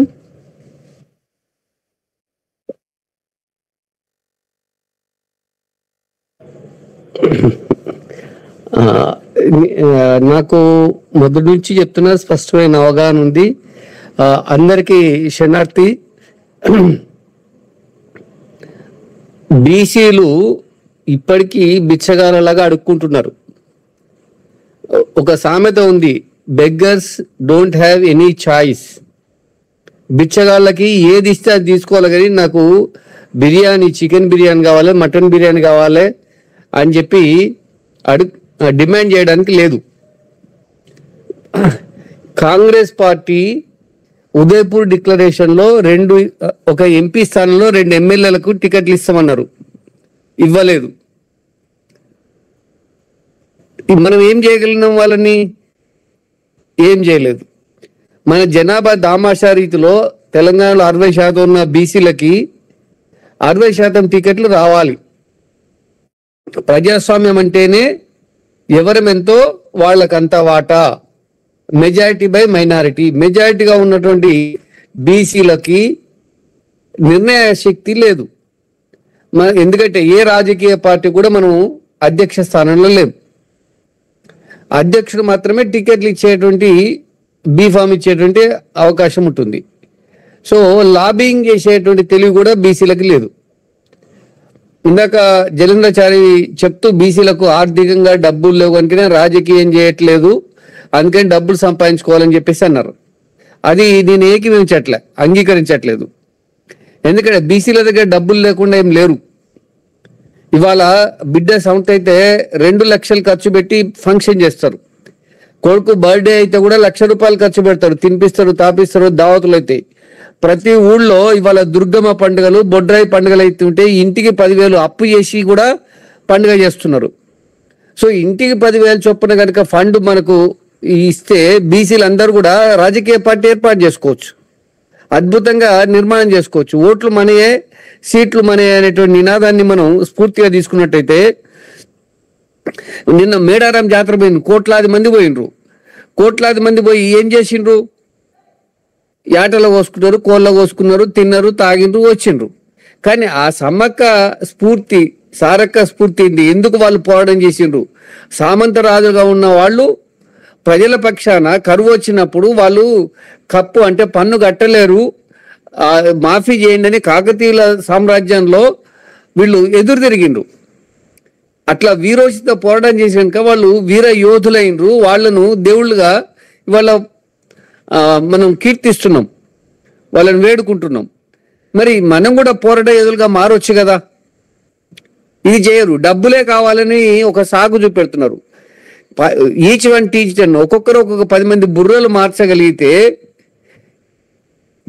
ఒక ఓటు ఒక నోటు అని కాంశరాము ఒక నినాదం ఇచ్చిండు. ప్రతి ఇంట్లో ఓటున్న వాళ్ళు ఒక ఓటు ఇవ్వాలి, ఒక నోటు ఇవ్వాలి. ఇవాళ బావమరిది వస్తే 1000 రూపాయలు ఖర్చు పెడతాడు, చికెన్ తెస్తాడు, బీర్ తెస్తాడు, బ్రాండ్ తెస్తాడు, మంచిగా ఖుషి చేస్తాడు. బావమరిది ఇంటికి పోతే కూడా ఆయన కూడా అట్లే ఖుషి చేస్తాడు. అని మరి దానికి తిని తాగడానికి మాత్రం పైసలు ఎక్కడి నుంచి వస్తున్నాయి? ఒక మన సమష్టి ప్రయోజనం కోసము, ఒక రాజకీయ అవసరం కోసము, ఎందుకంటే political power is the master key అని అంబేద్కర్ చెప్పారు. రాజ్యాధికారం ఉంటే అన్ని సమస్యలకు పరిష్కారం. ఇవాళ రేవంత్ రెడ్డి గెలిచిన తర్వాత పేరు ప్రజాపాలన భవనానికి మహాత్మా జ్యోతిరావు పూలే ప్రజాభవన్ అని పెట్టిండ్రు, కానీ నియామకాలన్నీ రెడ్లకి ఇస్తున్నాడు. నిన్నటికి నిన్న media academy Srinivas Reddy, planning board vice chairman Chinna Reddy, Ajith Reddy ఆయన ఓఎస్డీలు, చక్రారెడ్డి, ఇట్లా చూస్తే అయోధ్య రెడ్డి సిపిఆర్ఓ మొత్తం రెడ్లకే ఇచ్చిండు. బీసీలకు ఏం ఇవ్వలేదు, కనీసం సంఘాలు ఉన్న వాళ్ళు కూడా స్టేట్మెంట్లు ఇవ్వట్లేదు, దాన్ని ఒక ఇష్యూగా తీసుకురావట్లేదు. దీనికి పైసలేం ఖర్చు కావు కదా. సోమాజిగూడ ప్రెస్ క్లబ్లోనో, హైదరాబాద్లోనో, లేకపోతే జిల్లాలలో కూడా రేవంత్ రెడ్డి నువ్వు బీసీ వ్యతిరేకి, ఉదయపూర్ డిక్లరేషన్ ప్రకారం 2 ఎమ్మెల్యే టికెట్లు ఇవ్వలేదు, 36 రావాల్సింది నువ్వు 23 ఇచ్చినావు. ఆ 23లో కూడా గెలిచింది తక్కువ మంది, ఓడిపోయే సీట్లు ఇచ్చినావు.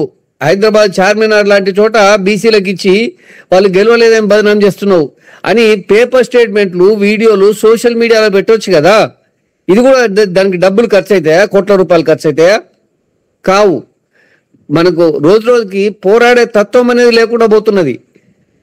ఎవడు ఎక్కడ పోతుంది, మనం మంచిగానే ఉన్నాం కదా, ఏదో పని చేసుకుంటున్నాం, బతుకుతున్నాం అనేటువంటి అభిప్రాయం లేదు. కానీ ఒక బలమైన కాంక్ష అనేది లేదు. ఏ జాతికైతే బలమైన రాజకీయ కాంక్ష ఉండదో వాళ్ళు అధికారంలోకి రారు. వాళ్ళు కేవలం అడుక్కోవడానికి మాత్రమే పనికొస్తారు.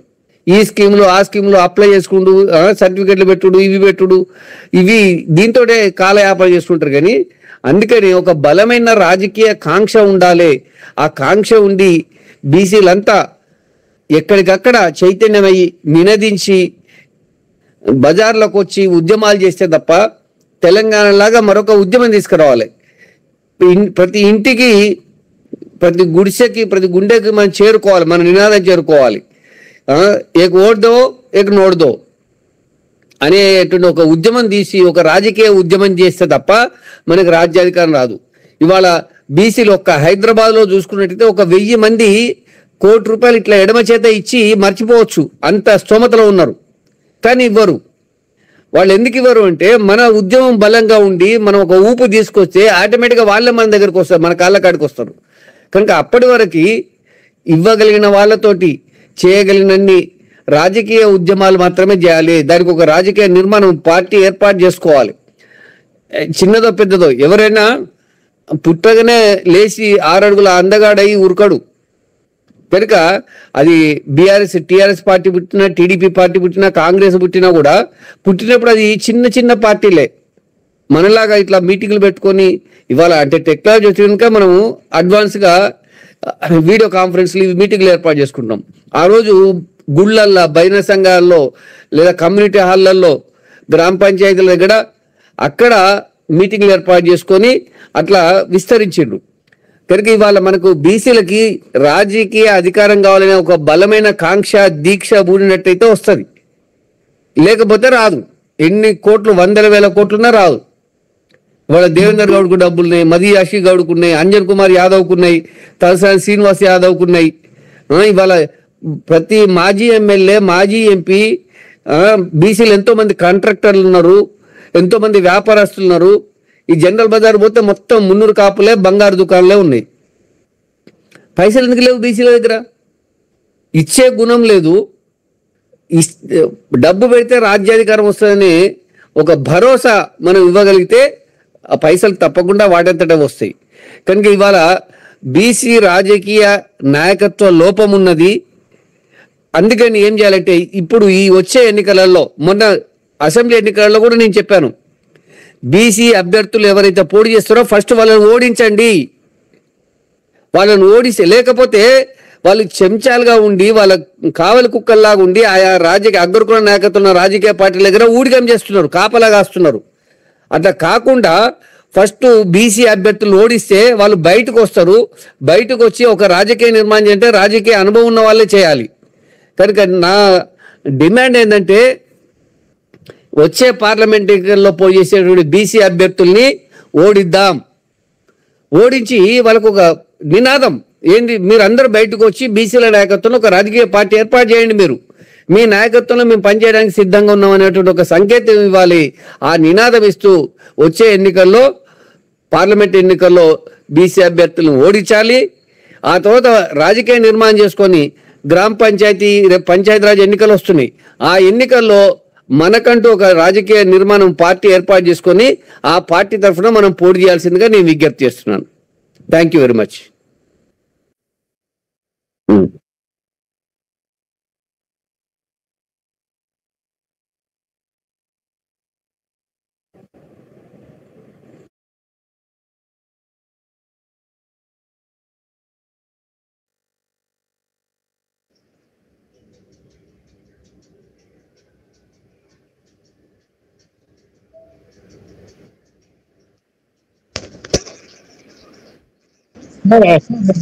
నిశాంత్, భీమా నిశాంత్ గారు లైన్ లోకి వచ్చారు, ఒకసారి మాట్లాడతారేమో.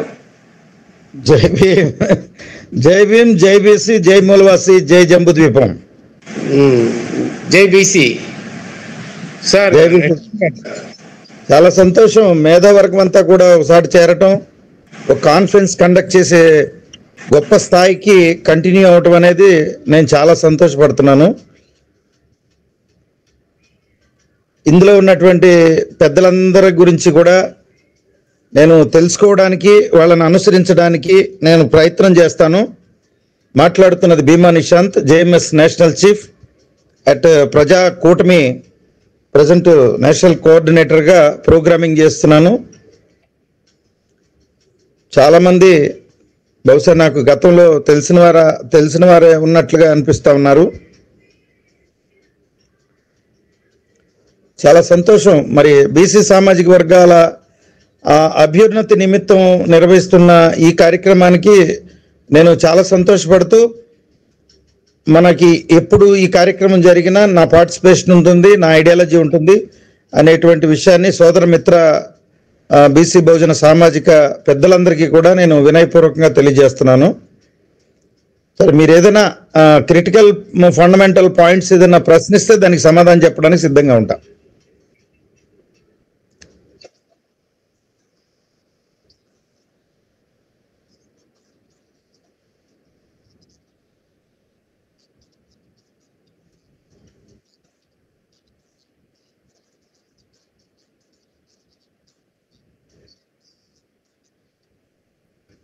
ఆల్రెడీ మనకి ఒక 20 years బ్యాకే బీసీ అవేర్నెస్ వచ్చేసిందండి. బీసీల్లో మంచి ఆర్థిక సామర్థ్యం కలిగిన వాళ్ళు వేల మంది, కోటీశ్వరులు, కోట్లాధిపతులు బీసీల్లో ఇవాళ, అంటే పర్సంటేజ్ ప్రకారం చెప్పాలంటే ఏదైతే ఆధిపత్య వర్గాలు, త్రివర్ణాలు మరియు సవర్ణ శూద్రులు 13% ఉన్నారో, ఈ దేశాన్ని, రాష్ట్రాన్ని కబ్జా చేస్తున్నటువంటి 13% ఈ ఆధిపత్య వర్గాలు, మనం అగ్రవర్ణాలను పొగలాల్సిన అవసరం లేదు, ఆధిపత్య వర్గాలు. ఈ ఆధిపత్య వర్గాల నేపథ్యంలో మనం పోల్చుకుంటే ఆ 10 మందికో 11 మందికో 100 కోట్లు ఉండొచ్చు, కానీ వేలాది కోట్లు మన బీసీ ఆర్థిక సామర్థ్యం కలిగినటువంటి సమాజం దగ్గరే ఉంది. వాళ్ళకి కొంత అవగాహన లేక, కట్టుబాటు లేక, ఒక మంచి ప్లాట్ఫామ్ లేక ఇవాళ ఆధిపత్య వర్గాల పంచన చేరుతున్నారు. వాళ్ళకి బ్రాండ్ హీరోలు కావాల్సి వస్తున్నారు. ఒకప్పుడు సినిమా హీరోల మీద మోజు ఉండేది, ఫ్యాన్స్ ఉండేది. ఇవాళ రాజకీయ హీరోల మీద మోజు డైవర్ట్ అయింది బీసీలది. బీసీలకి చాలా అవగాహన ఇవ్వాల్సినటువంటి పరిస్థితి ఉంది. నేను 10 సంవత్సరాల నుంచి మరి జంబుద్వీప మూలవాసి సమాజు, బహుజన భారత్ సమాజు, బహుజన రాజకీయ సమితి, బిడారు మూలవాసి సిద్ధాంతకర్తలతో పూర్తిగా నా అంటే 24 గంటలు 18 గంటలు చెప్పున కంటిన్యూస్ 10 years నేను అవేర్నెస్ ప్రోగ్రామ్ మీదే ఉన్నాను. దీనికి సాక్షులు మన అయినవల్లి నారాయణ గారు ఒక ప్రత్యక్ష సాక్షి, నేరుల కోటేశ్వరరావు గారు ప్రత్యక్ష సాక్షి, ఇంకా నాకు తెలిసిన మిత్రులు మరి ఈ గుంపులో ఎంతమంది ఉన్నారో నాకు తెలియదు కాబట్టి వాళ్ళందరూ సాక్షులు. బీసీ సామాజిక వర్గానికి రాజకీయ ప్రతిపత్తి అతి దగ్గరలో ఉంది. చేత్తో పట్టుకుని లాక్కుని ఒళ్ళో పెట్టుకోవాల్సినంత దగ్గరగా ఉంది. ఆ చిన్న సూక్ష్మ దర్శనాన్ని బీసీ నాయకత్వంలో కలిగించడం మనం ప్రక్షాళనలో ఒక భాగంగా ఏంటంటే గతకాలపు బీసీ సంక్షేమ సంఘాలు, రిజర్వేషన్ సంఘాలు, అనేక రకాలైనటువంటి విచ్ఛిన్నకర సంఘాలుగా అభివృద్ధి చెందినవన్నీ కూడా ఒక తాటి మీదకి రావాలి. వాళ్ళు ఈగోలు పక్కన పెట్టి నైతిక విలువలు, సామాజిక సిద్ధాంతాన్ని ప్రమోట్ చేసేటువంటి ఐడియలిస్టులతో కలిసి పనిచేయాలి. లేకపోతే వాళ్ళకి మార్గదర్శకం దొరకదు. ఎవరికి వాళ్ళే హీరోగా ఉన్నారు బీసీలు, వాళ్ళకి మార్గదర్శకం దొరకాలి. ఫస్ట్ ఒక ప్లాట్ఫామ్ మీదకి గౌరవించే వాళ్ళందరినీ తీసుకొచ్చి కూర్చోబెట్టి ఒక నిర్ణయానికి తీసుకొచ్చేటువంటి పరిస్థితిలో ఒక ప్రక్రియ ఆంధ్రప్రదేశ్లో జరగల. ఏ నాయకుడైనా సరే ఒక 10 మందిని మీటింగ్ పిలవగలుగుతాడు, లేకపోతే 20 మందిని మీటింగ్ పిలవగలుగుతాడు. 2 గంటలు మీటింగ్ నిర్వహించి 2 నిమిషాల్లో మీరు మాట్లాడండి, 3 నిమిషాలు మాట్లాడండి అని కోటా బియ్యం లాగా మనకు 2-3 నిమిషాలు టైం ఇస్తారు. ఆ టైంలో ఏమి మాట్లాడలేము. మనం ఆ మీటింగ్కి వెళ్ళి మరి బస్ ఛార్జీలు కూడా వేస్ట్ అనుకుని బాధపడి తిరిగి వెళ్ళేటువంటి పరిస్థితులు అనేక బీసీ సంఘాలు జరిగినాయి. కానీ అస్తిత్వం కలిగినటువంటి, భావజాలం కలిగినటువంటి, ఒక స్థిరత్వం కలిగినటువంటి ప్లాట్ఫామ్ రిఫార్మేషన్ అనేది బీసీల్లో జరగల. నేను ఎప్పటి నుంచో ఆ ప్రయత్నంలో ఉన్నా నేను.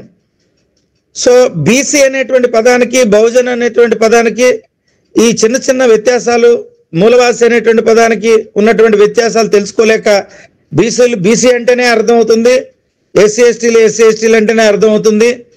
మరి మూలవాసి అన్నా, భూమి పుత్రులన్నా ఒక పవిత్రమైనటువంటి అర్థం ఉంది. మూలవాసి సిద్ధాంతంలో కులమత వర్గ విచక్షణ లేనటువంటి జాతిగా సర్వేజన అంటారు కదా, ఆ విధంగా అందరికీ ఉపయోగపడేటువంటి మూలవాసి సిద్ధాంతం. ఎక్కువగా మూలవాసి సిద్ధాంతాన్ని ఎస్సీ ఎస్టీలు బాగా తలకెక్కించుకున్నారు, ఇండిపెండెంట్స్ అయ్యారు, వాళ్ళకి రిజర్వేషన్స్ ఉన్నాయి. వాళ్ళు ఇప్పుడు ఆధిక్యతలోనే ఉన్నారని చెప్పాలి. వాళ్ళకున్న జనాభా పర్సంటేజ్ ప్రకారం వాళ్ళకి సంపూర్ణంగా వాళ్ళున్న 100 మందిలో కూడా 80 మంది అచీవ్మెంట్లో ఉన్నారు. బీసీల్లో 100 మందిలో 15 మంది అచీవ్మెంట్స్లో కూడా లేరు. 85% డిఫీట్ సెన్స్లో ఉన్నారు. వీళ్ళందరినీ ఆదుకునేటువంటి నాయకత్వం ఎవరైతే 50 సంవత్సరాలు 60 సంవత్సరాలు దాటినటువంటి మేధోవర్గం ఉందో వాళ్ళంతా కూడా ఇగోలు పక్కన పెట్టి ఇప్పుడు ఏదైతే ఇప్పుడు ఈ మీటింగ్ కండక్ట్ చేస్తున్నారో ఈ విధంగా చక్కగా మనం ఎలాగో ఫిజికల్గా కలవాలంటే ఖర్చులు, దూరభారాలు ఇవన్నీ ఉన్నాయి కాబట్టి ఈ రకమైన మీటింగుల ద్వారా అనేక మీటింగులు జరపడం మూలంగా తప్పనిసరిగా ఒక అవేర్నెస్ వస్తుంది.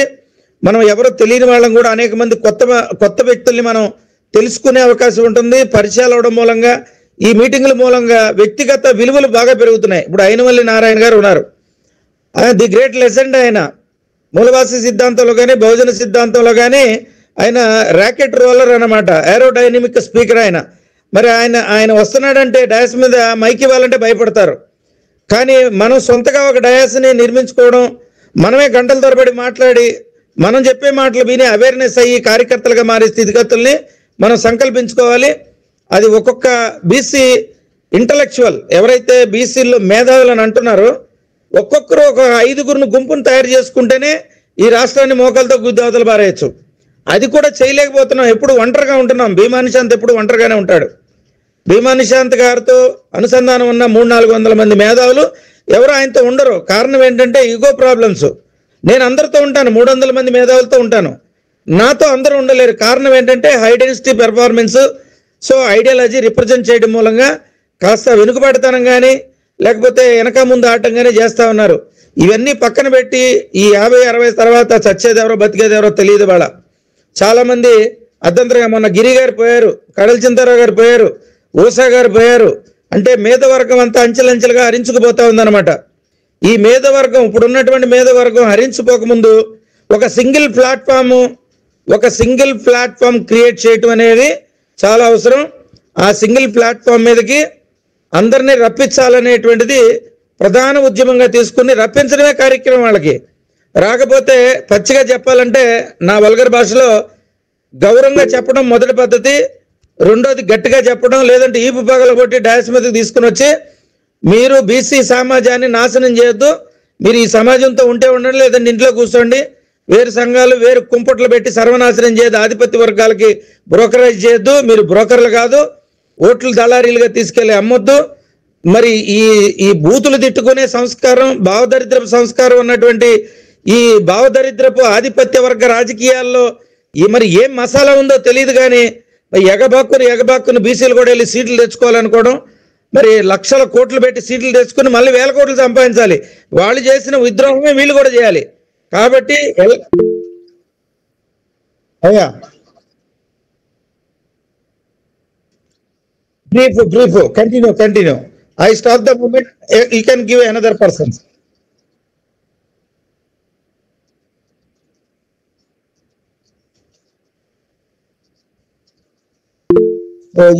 ఈ సభ వరకు మీరు సంస్కరించినటువంటి భావన నేను అన్యదా భావించకుండా గౌరవిస్తున్నాను. చాలా సంతోషం పెద్దన్నలకి. మనకి ఈ బీసీలకు సంబంధించినటువంటి ధైర్యంగా మాట్లాడగలిగే వాళ్ళ సంతతి ఒక 100 మంది లిస్ట్ కనుక మనం చేయగలిగి వాళ్ళతో ఈ కాన్ఫరెన్సెస్లోకి వస్తున్నారు. కాబట్టి ఈ కాన్ఫరెన్సెస్లో వచ్చే వాళ్ళకి ఇదమిద్దంగా సమావేశానికి కూడా హాజరయ్యే విధంగా ఒక చిన్న ప్రయోగం కనుక చేసి ఒక రోజంతా ఉదయం 9 గంటల నుంచి సాయంత్రం 5 గంటల వరకు ఈ మేధావులంతా పని ఉన్నా లేకపోయినా ఆ రోజు అక్కడ కూర్చుని 1+1 సంభాషించుకోవడాలు, గ్రూప్లో సంభాషించుకోవడాలు లాంటి ఒక సంస్కారాన్ని కనుక తీసుకొస్తే ఒక వారం మిస్ అయినా ఇంకో వారం మిస్ అయినా ఇంకో వారం అందరూ కలుసుకుని కొంతమంది అయినా మెర్జ్ అయ్యి ఒక మంచి కూటమి తయారవుద్దని నేను అనుకుంటున్నాను గురుగారు.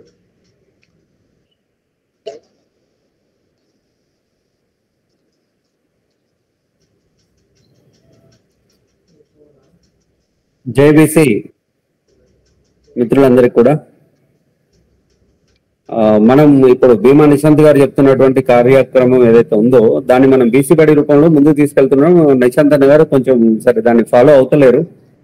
సో మనం సంఘటితంగా నాయకుల్ని తయారు చేసేటువంటి ఒక పరిశ్రమని, ఫ్యాక్టరీని నడుపుతున్నటువంటి విషయం మరొకసారి గుర్తు చేద్దామని అన్నగారికి నేను హ్యాండ్ రైజ్ చేయడం జరిగింది. అంతకన్నా మరొకటి ఏం లేదు. గతంలో నేను మాట్లాడిన అనేక విషయాలు కొత్త వాళ్ళు వచ్చారు, వాళ్ళకి అవకాశం ఇద్దాం అనేటువంటిదే నేను కోరుతున్నాను. Thank you.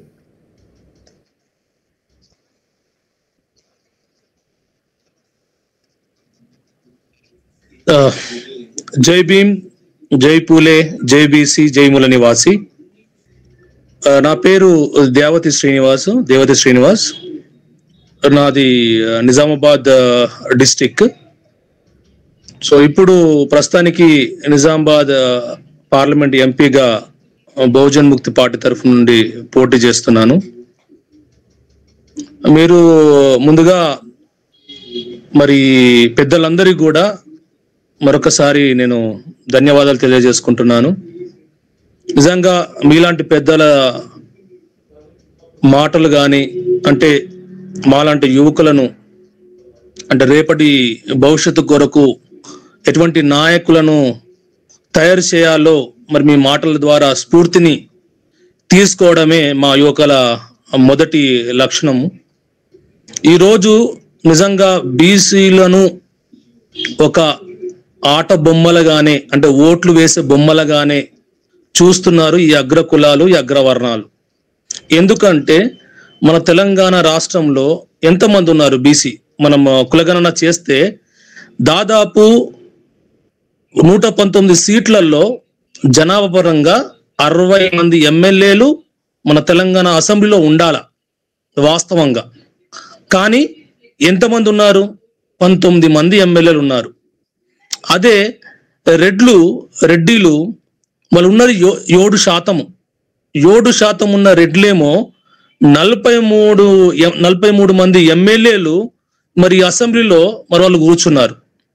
అంటే దీన్ని బట్టి మనకి ఏమర్థమవుతుందంటే రాజకీయాల్లో రావాలంటే కావాల్సింది డబ్బు, రాజకీయాల్లో రావాలంటే కావాల్సింది రాజకీయ వారసత్వము, రాజకీయాల్లోకి రావాలంటే మరి ఈ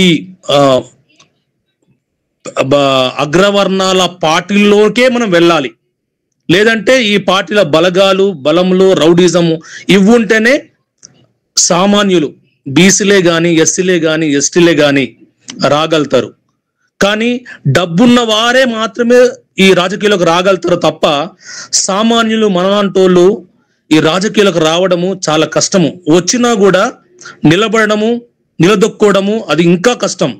ఎందుకంటే మాయలతో మభ్య పెడతారు, భయపెడతారు, ఎన్నో విధాలుగా కుట్రలు చేసి మనల్ని ఈ అంటే ఈ రాజకీయంలో ఉండకుండా చేసే ప్రయత్నము ఈ అగ్రవర్ణాలు, ఈ కులాల్లో చేస్తున్న ఆధిపత్యమే. కాబట్టి అంటే నేను అనుకుంటున్నది ఏంటంటే ఈ రోజుల్లో ఇప్పుడు నా వయసు 38 సంవత్సరాలు, నేను ఒకటే అనుకున్నాను, అరే ఫస్ట్ విజయము మనం వచ్చి పోటీ చేయడం, 2 మనల్ని చూసి అంటే మన క్యారెక్టర్ని చూసి మనం ఒకడికి అమ్ముడు పోకుండా, ఈ మద్యానికి మూసపోకుండా, మాంసానికి మోసపోకుండా, డబ్బుకి అమ్ముడిపోకుండా, మనల్ని అమ్ముకోకుండా, అమ్ముడుపోకుండా నీతి నిజాయితీ మనం ముందుకెళ్ళినప్పుడు ఇప్పుడు కాకున్నా వచ్చే సంవత్సరాలలో ఖచ్చితంగా మనం నిలబడగలుగుతాం. దాని కొరకు నిజంగా ఇటువంటి కార్యక్రమంలో ఎన్నో పెట్టి యువతను, బీసీలను, ఎస్సీలను, ఎస్టీలను ఉత్తేజపరచాలి. ఓటకు గురించి వారి విశిష్టత వరకు తెలియపరచాలి. ఎందుకంటే వీళ్ళకు ఒక బానిసలుగానే మనం ఉంటున్నాము, ఓటు వేసే బానిసలుగా ఉంటున్నాము. ఈ ఈ ఈ బీసీలలో, ఎస్సీలలో, ఎస్టీలలో కొందరు మాత్రమే వారి తాతలు, తండ్రులు, ఇప్పుడు కొడుకులు, వాళ్ళు మాత్రమే రాజకీయాల్లో ఉండి మనలను మరి ఒక అమ్ముడు పోయే వస్తువులుగానే వాళ్ళు మనం చూస్తున్నారు. కాబట్టి దీని మీద అవగాహన కల్పించే ఎవరైతే నీతి నిజాయితీతో ఉన్నారో అటువంటి యువకులను, నాయకులను తయారు చేసే ఒక ఫ్యాక్టరీగా ముందుకు సాగాలని, ఇటువంటి కార్యక్రమాలు ఇంకెన్నో తెలియజెప్పాలని, చరిత్రను తెలియజెప్పాలని నేను కోరుకుంటున్నా. ఈ అవకాశం ఇచ్చిన పెద్దలందరికీ కూడా నా వందనాలు తెలియజేసుకుంటున్నా. జై భీమ్, జై ముల నివాసి, జై బీసీ.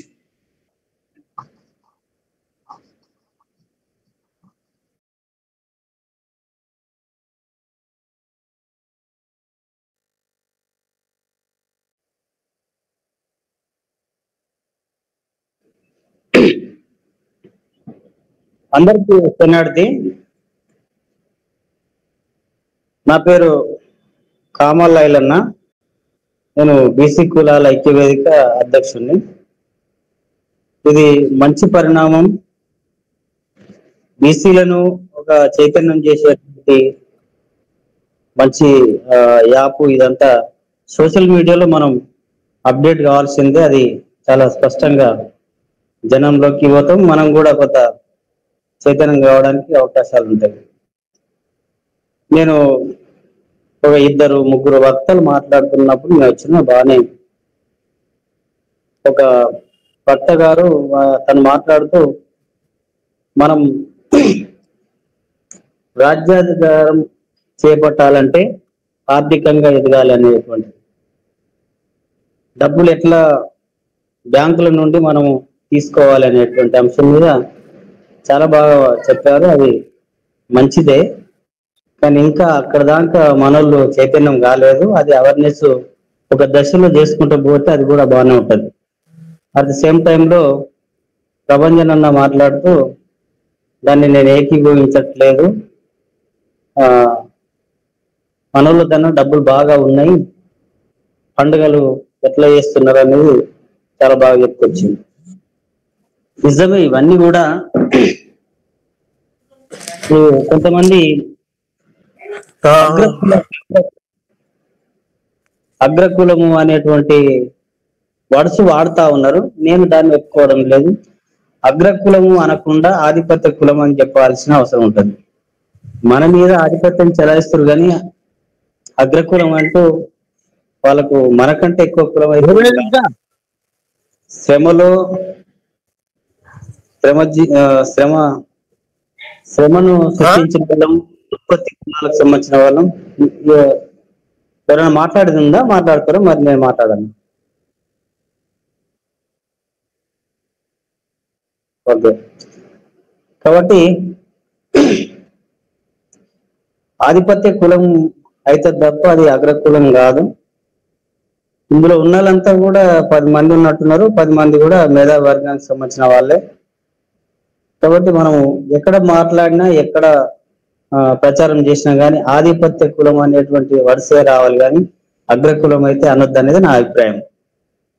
రెండవది, ఇప్పుడున్నటువంటి పరిస్థితిలో చాలా మంది మనం యూనిట్ కావాలి, యూనిట్ అయితే మనము ఇంకా రాజ్యాధికారం వస్తాం దగ్గరలో ఉంటది అనేటువంటి భావన అందరూ అభిప్రాయాలు చెప్తా ఉన్నారు. నా అభిప్రాయం అయితే యూనిట్ ఇప్పుడు అవసరం లేదని నేను అనుకుంటున్నా. మనం 5 సంవత్సరాలు టార్గెట్ పెట్టుకొని అయితే 100లాది సంఘాలు రావాలి, సాహిత్య పరంగా రావాలి, సామాజిక పరంగా రావాలి, అనేక రంగాల్లో ఆర్థిక పరమైనటువంటి ఉద్యమాలు కూడా జరగాలి, మేధావి వర్గం రావాలి, పాటలు రావాలి, కళాకారులు బయటకు రావాలి. ఇట్లా అనేకమైనటువంటి అంశంలో మనము ఎక్కడికి అక్కడ ఉద్యమాలు జరుపుతుండాలి. అందరం కలిసి ఒకతాను జరిపితే అదే 100 మంది 1000 మందిని కదిలించగలుగుతాం. మనిషి ఒక సంఘం పెట్టుకొని నడపగలిగితే మనిషికి 100 మంది తయారు చేస్తే లక్షలాది మందిని తొందరగా, అంటే ఎవరము తీసుకపోయినా పూలే వారసులమే, ఎవరం తీసుకపోయి ఏ వాదం తీసుకపోయినా బహుజన వాదం తీసుకుపోతున్నాం. ఎవరు మాట్లాడినా కానీ పూలే ఆలోచన విధానం బహుజనులకు రాజ్యాధికారం అనేటువంటి అంశం. ఇప్పుడున్నటువంటి పరిస్థితిలో బీసీలు ఒక్కటే చైతన్యం లేదు. మన తోటి ఉన్నటువంటి ఎస్టీలు, ఎస్సీలు, మైనార్టీలు కూడా చైతన్యవంతమై ఉన్నారు. మనోళ్ళు ఇప్పుడు లెక్కలు చెప్పినట్టుగా మైనార్టీల 12 మంది ఇవాళ వాళ్ళు అసెంబ్లీలో ఉన్నారు, 19 మంది ఎస్సీలు ఉన్నారు, 12 మంది ఎస్టీలు ఉన్నారు. అంటే వాళ్ళ కోటాలో ఉన్నారు, వాళ్ళు రాజకీయంగా ఎదిగి ఉన్నారు. ఫర్ ఎగ్జాంపుల్, ఒక బాబాసాహెబ్ అంబేద్కర్ మీద చిన్న దాడి జరిగితే ఎస్సీ కులాలన్నీ కూడా ఒక రాష్ట్రంలో ఒక పెద్ద ఉద్యమం వస్తుంది. కానీ ఇవాళ పూలే ఎవరో తెలియదు, సావిత్రిబాయి పూలే ఎవరో తెలియదు, మన కోసం పనిచేసినటువంటి మహనీయుల గురించి మన బీసీలకే తెలియదు. కాబట్టి అందరం కలిసి ఒకతాను చేయకుండా ఎవరికి వాళ్ళం ఒక 2 నుంచి 3 సంవత్సరాలు అనేక వందల సంఘాలు రావాలి. తెలంగాణ ఉద్యమంలో 1-2 సంఘాలతోని ఉద్యమం అంత స్థాయికి తీసుకుపోలేదు. పసిపిల్లల నుండి పండుగూసల దాకా తెలంగాణ ఉద్యమం పోయిందంటే కేవలం ఒక సంవత్సరం సాధ్యం కాలేదు. వేలాది ఉద్యమాలు వచ్చినాయి, వేలాది సంఘాలు వచ్చినాయి, పార్టీలు వందలలో వచ్చినాయి. కాబట్టి ఇట్లా అనేక రూపాల్లో మనం కూడా ఒక సాంస్కృతిక ఉద్యమం జరగాలి, కల్చర్ డెవలప్ కావాలి.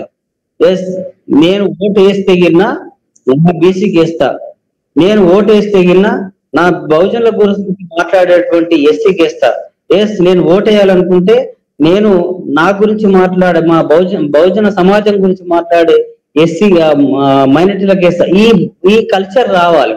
ఇప్పుడు ఈ మధ్య కాలంలో అసలు హిందువులంటే ఏదో మొత్తం మీద ప్రమాదం జరుగుతున్నట్టుగా, హిందువులను ఏదో ఊచకొత్తగా వస్తున్నట్టుగా ఒక విపరీతమైనటువంటి కల్చర్ లో ఒక ప్రచారం చేసి అసలు మన దాంట్లో మనమే ఆ ఉద్యమాల వైపు కానీ లేకపోతే మన యూనిటీలు రాకుండా మనల్ని సైడ్ ట్రాక్ చేసే విధంగా మనుధర్మవాదం, హిందూవాదం అనేటువంటి భావన తీసుకొచ్చి మనల్ని విచ్చలవిడిగా యూనిట్ తగ్గించేటువంటి ప్రయత్నం చేస్తా ఉన్నారు. కాబట్టి అట్లా మనము కూడా ఒక బహుజన వాదం, బీసీ వాదం అనేటువంటి ఒక కల్చర్ డెవలప్ చేయగలగాలి.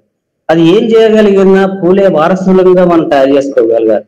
అట్లా ఎవరికి వాళ్ళని చేయగలిగితే నేను ఒక కాన్సెప్ట్ ఇంకోటి ఏమంటే నేనేమనుకుంటా అంటే, మనము అందరము రాష్ట్ర స్థాయి నాయకులం అనేది చెప్పుకుంటూ రాష్ట్రం మీద పడి పరిగేరినట్టు, ఒక చేనులో పరిగేరినట్టు ఈడింత ఆడింత ఏర్పుట పోవడం కాకుండా, మీరు ఏ నియోజకవర్గంలో మీ నియోజకవర్గం పట్టున్నటువంటి నియోజకవర్గం, మీరు ఎమ్మెల్యే కావాలనుకుంటే ఆ నియోజకవర్గంలో పనిచేయండి, మీరు మండల ఎంపీపీ కావాలనుకుంటే ఆ మండలంలో పనిచేయండి, మీరు జిల్లా స్థాయిలో నేను జడ్పీ చైర్మన్ అయితే అనుకుంటే జిల్లా స్థాయిలో చేయండి, సర్పంచ్ కావాలంటే విలేజ్ లో పనిచేయండి.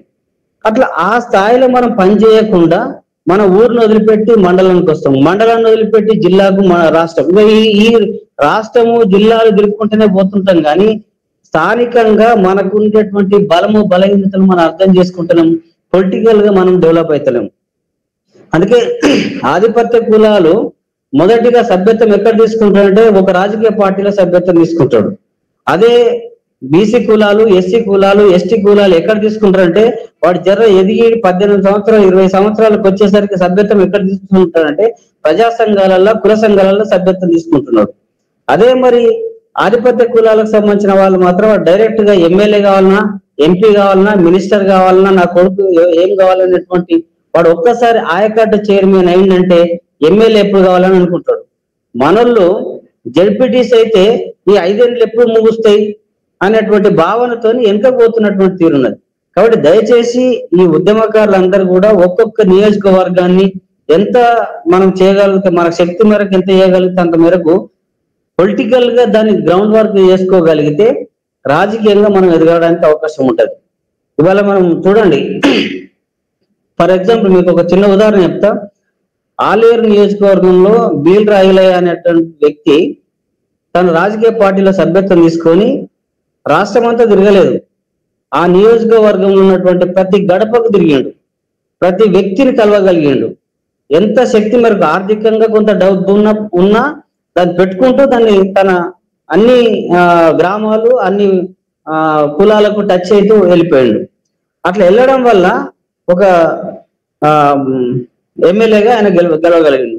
ఇవాళ గెలిచి ఒక రాష్ట్ర స్థాయి నాయకుడిగా మనకు కళ్ళకు కనిపిస్తుంటాడు. అంటే మనకు చూస్తుంటాం, ఇప్పుడు ప్రభుత్వ విప్ అయిండు అంటే మనము రాష్ట్ర నాయకులము, దేశ నాయకులు కావాలనుకున్నప్పుడు మనకు స్థానికంగా రాజకీయంగా ఆ రకంగా పట్టుండి ఆ వైపు పోగలిగితే సక్సెస్ కావడానికి అవకాశం ఉంటుంది. ఇది కాకుండా మనము మీద తిరుగుకుంటా పోతే ఇది 20 ఏళ్ళు, 30 ఏళ్ళు, ఇంకా 50 ఏళ్ళు పోయినా కానీ గట్లయితే నా అభిప్రాయం అయితే ప్రధానంగా కల్చర్ డెవలప్ కావాలి. రెండవది రాజకీయంగా నువ్వు ఒక స్థానికంగా ఎక్కడో ఒకతన్నా ఏర్పాటు చేసుకొని అక్కడ ఎక్కువ పని చేయడానికి ప్రయత్నం చేస్తే అట్లా ఎక్కువ అయితే సంఘాలు కూడా ఎక్కువ రావడానికి ప్రయత్నం చేయాలి. ఈ సంఘం వస్తుంది దాన్ని ఆపాలి, ఆ సంఘం వస్తుంది దీన్ని ఆపాలి, ఇట్లా కాదు. ఎన్ని సంఘాలు బీసీ కులాల మీద పుడితే ఎన్ని సంఘాలు అట్లా పోతే భావజాల వ్యాప్తి చెందుతుంది. అది కింది స్థాయిలో అప్ టు బాటం ఆర్గనైజేషన్ వెళ్ళడానికి అవకాశం ఉంటుంది. ఒక ఆర్గనైజేషన్ పోతే 100 మంది 1000 మందిని కదిలించగలుగుతాం. అట్లా 100 ఆర్గనైజేషన్లు పోతే లక్షలాది మందికి భావజాలం వ్యాప్తి చెందడానికి అవకాశం ఉంటుంది. ఇవాళ మనోళ్ళు కూడా బీసీ కులాలకు సంబంధించిన వాళ్ళు ఒక 5-6 మన సిద్ధేశ్వర్ గాని, లేకపోతే మేకపోతుల నరేందర్ గాని, కొంతమంది వనజ, పటేల్ వనజ, వీళ్ళందరూ కూడా ఒక పాదయాత్ర చేస్తున్నారు. దాన్ని మనం సంఘీభావం తెలుపుకుంటూ మన స్థాయిలో కూడా మనం ఎక్కడికక్కడ పనిచేయగలిగితే ఇంకా మన చైతన్యం రావడానికి అవకాశం ఉంటది. కాబట్టి ఇది ఓ మంచి పరిణామం. ఇంకా సాహిత్య పరంగా ఇవాళ ఎస్సీలకు సంబంధించినటువంటి సాహిత్యము ఒక దళిత ఉద్యమం వచ్చింది.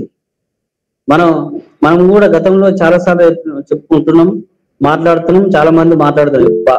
భారతదేశంలో కల్లా తెలంగాణలో తెలంగాణ అండ్ ఆంధ్రప్రదేశ్ ఈ 2 రాష్ట్రాల్లో ఒక ప్రత్యేకమైనటువంటి స్థానం ఉంటుంది.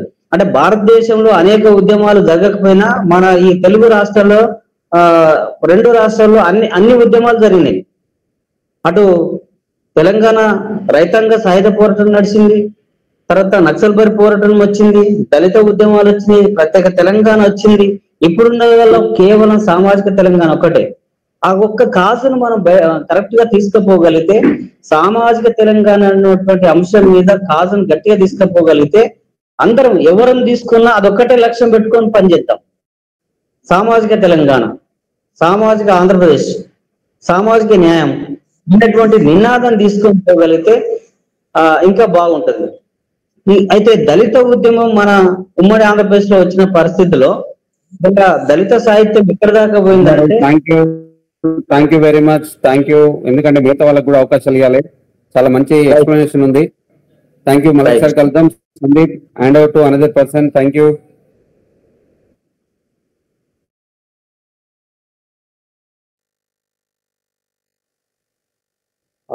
పర్వాలేదు, చాలాసేపు అయింది కదా, మిగతా వాళ్ళు కూడా లెఫ్ట్ అవుతున్నారు, వస్తా ఉన్నారు కదా, కొత్త వాళ్ళకి ఇద్దాం. అదే 10 నిమిషాలు అనుకుంటే అందరికి ఇవ్వాలి కదా.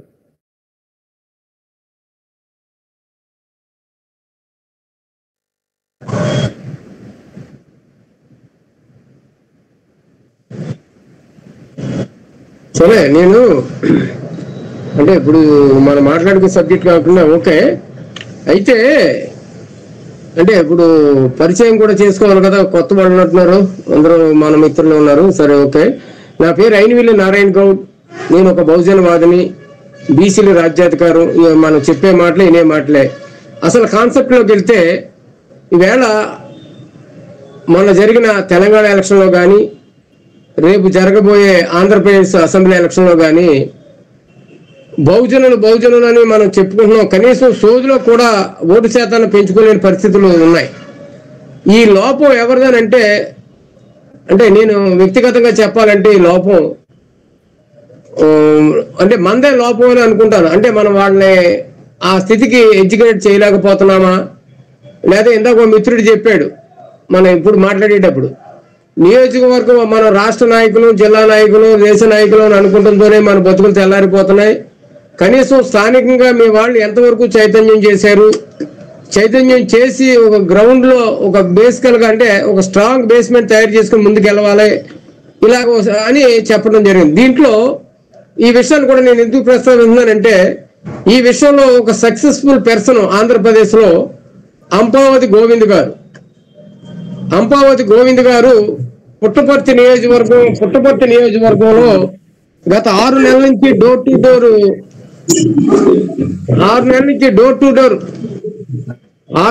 డోర్ టు డోర్ పాదయాత్ర చేసి ఒక చైతన్యవంతం చేసి ఓటు యొక్క విలువని అందరికీ కూడా తెలియజేసి వేళ ఒక బిఎస్పి పార్టీ తరఫుని అంటే బహుజనుల తరఫుని ఒక విన్నింగ్ క్యాండిడేట్ గా ఉన్నాడు బీసీ అభ్యర్థి.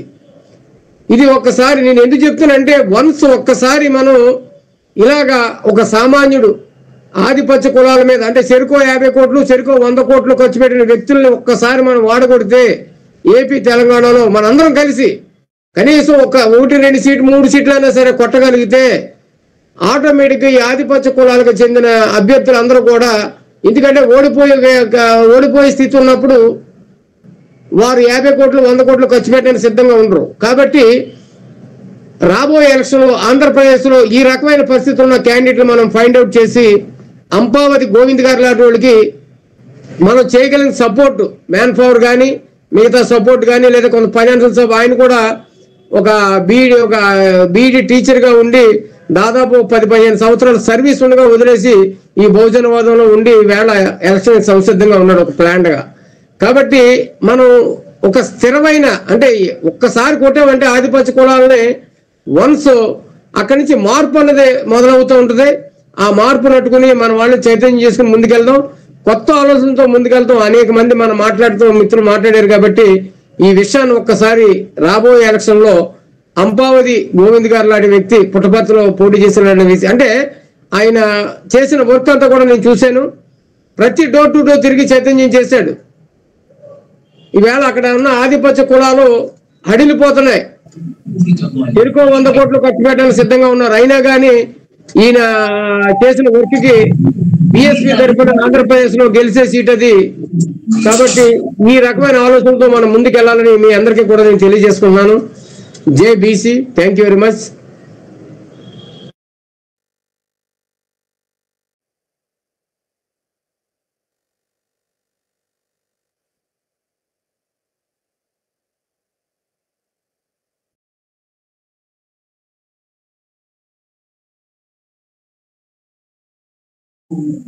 Sir, good evening everybody. జై బీసీ. నా పేరు రేణు ప్రకాష్. సార్, ఒకటి ఏంటంటే ఇంకా బీసీలకు చాలా అన్యాయం జరుగుతుంది. ఇది ప్రతి ఒక్కరికి తెలిసిన విషయమే. ప్రతి ఒక్కరి లోపల ఆవేదన ఎంతో ఉంది. అన్ని రంగాలలో మనం వెనుకబడి ఉన్నాం, ఇవన్నీ తెలిసే. కానీ ఇప్పుడు నేను అనేది ఏంటంటే సార్, ఇప్పుడు మన తెలంగాణలో 9% ఉన్న ఓసీలు ఇవాళ 10% రిజర్వేషన్ అయింది. అందులో 5% ఉన్న వాళ్ళే ఉన్నారు. నిన్న మొన్న ఏఎన్ఎం జాబ్లలో ఉడక ఈడబ్ల్యూఎస్ రెడ్డిస్ కి 2-3 లేడీస్ ఉడక జైన్ కాలే. వాళ్ళ కాస్తులు ఎక్కువ ఉండి గవర్నమెంట్ జాబ్ వచ్చినా జైన్ కాలే కొందరు. ఇంక మళ్ళీ ఆ జాబ్ అక్కడ పోవడం ఏంది మనం ఉన్న ఆస్తులు కానీ అట్లా మోటోలు దొంగ ఈబీసీ సర్టిఫికెట్లు పెట్టడం, జాబులు తెచ్చుకోవడం, 5%, 4% వాళ్ళు లేని వాళ్ళు ఉంటే 10% ఉద్యోగాలు ఇవ్వడం. దీన్ని వెంటనే ఆపాలి సార్. ఫస్ట్ దీన్ని ఆపనీకే మన అందరం కలిసి తలా పైసలు వేసుకొని లాయర్ పెడదామా, హైకోర్టుకు పోదామా? ఇంత అన్యాయం కళ్ళ ముందల, ఇంత అన్యాయం అంటే 4% ఉన్న ఓసీ పేదలకు 10% రిజర్వేషన్ తెచ్చుకొని ఇప్పుడు జాబులు వాళ్ళే, కంపెనీలు వాళ్ళవే, డాక్టర్లు వాళ్ళే, రాజకీయం వాళ్ళే, ఈ గవర్నమెంట్ ఉద్యోగాలు కూడా వాళ్ళు ఈ ఎత్తుగడ వేసి వాళ్ళు ఆక్రమిస్తున్నారు. దీన్ని ఆపాలి. ఇప్పుడు అన్ని నోటిఫికేషన్లు వచ్చినాయి, ఇప్పుడు అన్ని వాళ్ళే ఓసీలు 10%. ఇప్పుడు మొన్న 95 మార్కులు వస్తే రెడ్డి అబ్బాయికి జాబ్ వచ్చింది, 125 మార్కులు వస్తే గొల్లోళ్ళ తెలుగు అమ్మాయిలకు జాబ్ రాలేదు. ఎక్కడ పోతుంది సొసైటీ? ఎవరు వెళ్తున్నారు? సమసమాజం, మన రాజ్యాంగంలో ఉన్న అంశాలు ఏమైపోయినాయి? ఈ నాయకులను ఇంకా ఎన్ని రోజులు మనం నమ్ముదాం? మన బీసీలలో ఇప్పుడు అక్షరాస్యత శాతం చాలా తక్కువ ఉంది, అమాయకంగా ఉండరు, పేదోళ్ళు ఉండరు కాబట్టి ఇలా ఆటలు సాగుతున్నాయి. మనం చదువుకున్న వాళ్ళు, డబ్బులున్న వాళ్ళు ఏం చేస్తారు మన సొసైటీలో? ఇప్పుడు గౌడ్లలో, మున్నూరు కాపులలో, యాదవులలో, ఇప్పుడు హైదరాబాద్ సిటీలో కోట్ల ఆస్తులు ఉన్న వాళ్ళు ఉండరు. ఎవడు పిల్లికి బిచ్చం పెడతలేడు, ఎవడు ఈ సొసైటీ ముందుకు తీసుకుపోదామని ఇంక జ్ఞానం లేదు. మన లేని వాళ్ళకు, చిన్న చిన్న జాబులు చేసుకునే వాళ్ళకి మనకు ఆవేదన ఉంది, కానీ ఈ మన దాంట్లో బలిచిన వాళ్ళు మొత్తం వాడు పోయి ఆ ఓసీలలో చేరుతుండు, మనకు అన్యాయం చేస్తుండు. ఇప్పుడు నేను అనేది ఏంటంటే ఇవన్నీ ఆవేదన చాలా ఉంది, మాట్లాడుకోవాల్సింది చాలా ఉంది. కానీ ఈడబ్ల్యూఎస్ అన్యాయమైన రిజర్వేషన్, వాళ్ళు 4% ఉండరు, 2%, 3% ఇయ్యనే. వాళ్ళు పేదోళ్ళు, ఎవడైనా పేదోడే. వాళ్ళకు వాళ్ళు 4% ఉండరు, 2%, 3%, ఇక వాళ్ళ జనాభాని తీసి ఇవ్వండి. కానీ 10% ఇచ్చి తరతరాలుగా వెనుకబడిన వాళ్ళని ఇంకా అణచివేస్తున్నారు వీళ్ళు. ఇది ఎంతవరకు న్యాయము? దీని గురించి ఏం చేద్దాము? శాస్త్రీయంగా ఆలోచించి లాయర్ని పెడదామా, జడ్జిని పెడదామా, అది కోర్టులో కేసేసి వెంటనే ఆపాలి దాన్ని. బీసీలకు రిజర్వేషన్స్ పెంచంటేనేమో జనాభా లెక్కలు అడుగుతారు, తీయండి రా కుల జనాభా తీయండి అంటే కులాలు లేవు అంటారు. ఏం రాజకీయం సార్ ఇది? మళ్ళీ వాళ్ళు ఏ లెక్కలతోటి వాళ్ళకి 10% రిజర్వేషన్ ఇచ్చిండ్రు, ఓసీల జనాభా లెక్కలు తీసిండ్రా? అది మొత్తం మనల్ని గొర్రెలు అంటే గొర్రెలను చేసిండు. ఎవడు ఎక్కువ గొర్రెలు మలుపుకుంటే ఆడు పాలకుడు అవుతుండు. ఈ గొర్రెలు ఏమో గొర్రెలు ఎక్కువ మలుపుకొని వీడు బతుండు, వాడు మన జనాలను తిక్క గొర్రెలను చేసి మలుపుకొని వాళ్ళు బతుండ్రు. ఈడబ్ల్యూఎస్ ఆపే ప్రయత్నం ఇప్పుడు ఏదో ఒకటి దాన్ని ఇమీడియట్ చేద్దాం, నా వంతు సహకారం ఉంటే నేను చేస్తాను. ఈడబ్ల్యూఎస్ ఆపాలి, అది అన్యాయమైంది, దాన్ని ఆపాలి. ఏం చేద్దాం చెప్పండి సార్ చెప్పండి.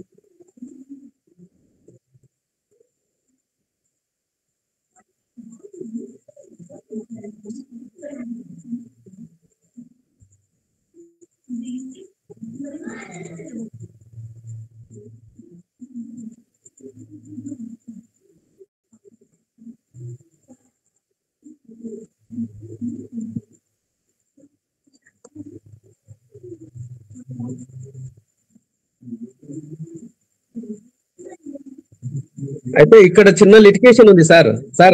ఇక్కడ చిన్న గ్యాప్ ఉంది. కొన్ని రాష్ట్రాలలో ఓసీలు 20% ఉన్నారు. ఇప్పుడు మన ఆంధ్రప్రదేశ్ లో కాపులు వీళ్ళందరూ కలిపి 20%, 25% అవుతారు. అక్కడ అంత అన్యాయం. అక్కడ పర్వాలేదు, అక్కడ కొంచెం ఎక్కువ ఉన్నా కానీ కొంచెం పర్వాలేదు. కానీ తెలంగాణ దాంట్లో ఈ మన రాష్ట్రంలో చాలా అన్యాయం అవుతుంది. ఇక్కడ తక్కువ ఓసీలు. ఇప్పుడు ఓసీలలో ఉన్న బలిజోళ్ళు, మున్నూరు కాపులు అందరూ వచ్చి బీసీలలో కలిసిండ్రు. ఇక్కడ జనాభా ఎక్కువైంది, బీసీ జనాభా ఎక్కువైంది.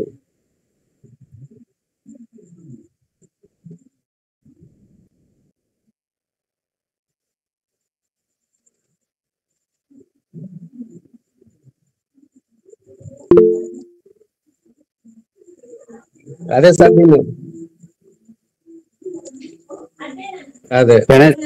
నేను మాట్లాడతా సార్. ఇప్పుడు ఎట్లా ఆపాలి? మనం సుప్రీంకోర్టులో ఫైల్ చేయాలి కేసు, హైకోర్టులో ఫైల్ చేయాలి. నేను మాట్లాడతా. కేవి గౌడ్ మిత్రుని ఆవేదన నాకు అర్థమైంది. మిత్రమా, జేబీసీ ముందుగా మన అందరం మిత్రుడు ఇంతకుముందు మీ దగ్గరికి వస్తాను సార్. ఈ ఈడబ్ల్యూఎస్ కోటా దగ్గర రావడానికి ముందు మనం సంఘటితం ఎందుకైతలేం అనేటువంటి అంశంలోకి మూలాల్లోకి వెళ్ళి మాట్లాడాలనుకుంటున్నాం. పెద్దలందరూ కూడా దయచేసి ఆ మాటల్ని విని ఏదైనా తప్పుంటే కూడా చెప్పాల్సిందిగా కోరుతా ఉన్నాం. బీసీ అంటే మన మైండ్ సెట్ లోనే ఏముందండి?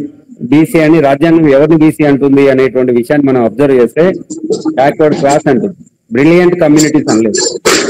కానీ వాస్తవానికి మనం అంతా ఇంజనీర్లం, సైంటిస్టులు వాస్తవానికి. కానీ మనల్ని ఏం చేశారు అంటే రాజ్యాంగంలోనే ఒక కుట్రపూరితమైనటువంటి పదాలను యాడ్ చేశారు, బ్యాక్వర్డ్ క్లాస్. ఇది క్యాస్ట్. అసలు యాక్చువల్ గా ఇవి బ్రిలియంట్ క్లాసెస్. ఈ బ్రిలియంట్ క్లాసెస్ కి వాళ్ళకి కావాల్సినటువంటి అవకాశాలని అక్కడే పొందుపరిచి అదే రాజ్యాంగంలో 15-16 తర్వాత మనకు కూడా ఒక ప్రత్యేకమైనటువంటి సెక్షన్ పెట్టి దాని ప్రకారం మనల్ని డిఫైన్ చేసి మన కులాలు ఏంటి, మన వృత్తులు ఏంటి, మనలో ఎంత జనాభా ఉన్నారు ఈ దేశంలో, వాళ్ళకి ఎంత పర్సంటేజ్ ఇవ్వాలి అనేటువంటిది రాజ్యాంగంలో రాయడంలో సరే ఆ రోజుల్లో జరిగినటువంటి తప్పిదం అది. పెద్ద మనిషి ఫైట్ చేసిన అంబేద్కర్ గారు ఫైట్ చేసినప్పటికీ ఇక్కడ ఉన్నటువంటి బీసీ సామాజిక వర్గంలో ఇవాళకి కూడా లేనటువంటి చైతన్యం ఆ రోజులు అసలే లేదు. ఆ రోజుల్లో లేకపోవడం వల్ల మనం హిందువులం, దేవుడికి దగ్గరగా ఉంటాం, మనం అంటరాని వాళ్ళకి దూరంగా ఉంటాం, ఒక అడవి జాతులలో ఉండలేం. కాబట్టి మనం అంతా ఒకటి అని ఈ బాపన్ కులాలు ఏవైతే చేసినాయో వాళ్ళ యొక్క ట్రాప్ లో పడి మనము రాజ్యాంగాన్ని పట్టించుకోలేదు. కాబట్టి మనకు దక్కాల్సినటువంటివి అక్కడ దక్కలేదు. రెండోది, అలా దక్కకుండా పోతే ఎట్లా? వీళ్ళని ఏదైనా సరే పెద్ద మనిషి ఆలోచన చేసి వీళ్ళకి ఏదో రకంగా దక్కించాలి అంటే కనీసం ఒక క్లాజ్ పెడదామని చెప్పేసి 340 అని చెప్పేసి ఒక ఆర్టికల్ పెట్టిండు. ఆ ఆర్టికల్ ప్రకారం మనకు ఒక కమిషన్ ఏర్పాటు చేయాలి. ఆ కమిషన్ ఏర్పాటు చేసి వీళ్ళ లెక్కలు తెచ్చి వీళ్ళకు వాళ్ళ యొక్క స్థితిగతులు తగ్గట్టుగా కావాల్సినటువంటి రిజర్వేషన్స్ ఇవ్వాలి అనేటువంటిది దాని యొక్క సారాంశం. ఆ క్లాజ్ అయితే పెట్టారు, కానీ అది ఇంప్లిమెంట్ అయిన తర్వాత దాన్ని ఇప్పుడున్నటువంటి అప్పటి నుంచి ఇప్పటి వరకు ఉన్నటువంటి కేంద్ర ప్రభుత్వాలు ఎక్కడ కూడా పట్టించుకోలేదని ఎందుకంటారంటే ముందుగా కాలేల్కర్ గారి కమిషన్ అని చేశారు. ఆ కాలేల్కర్ అనేటోడే ఒక బాబునైనా ఆయన చేసినటువంటి రిపోర్ట్ ని మళ్ళీ నెహ్రూ వాళ్ళు పెద్ద మనుషులు అంతా, నెహ్రూ కాకపోతే ఆ రోజుల్లో ఉన్న రాజేంద్ర ప్రసాద్ గారు లాంటి వాళ్ళు చూసి అర్థం చేసుకొని అరే ఇది కనుక ఇస్తే మనకే మిగిలదు ఆయన అని చెప్పేసి ఆపి దాన్ని తొక్కు పెట్టేసి మళ్ళీ అదే కాలేల్కర్ గారితో ఒక లేఖ రాయించుకొని ఆ లేఖ ద్వారా మనల్ని తొక్కు పెట్టేసారు.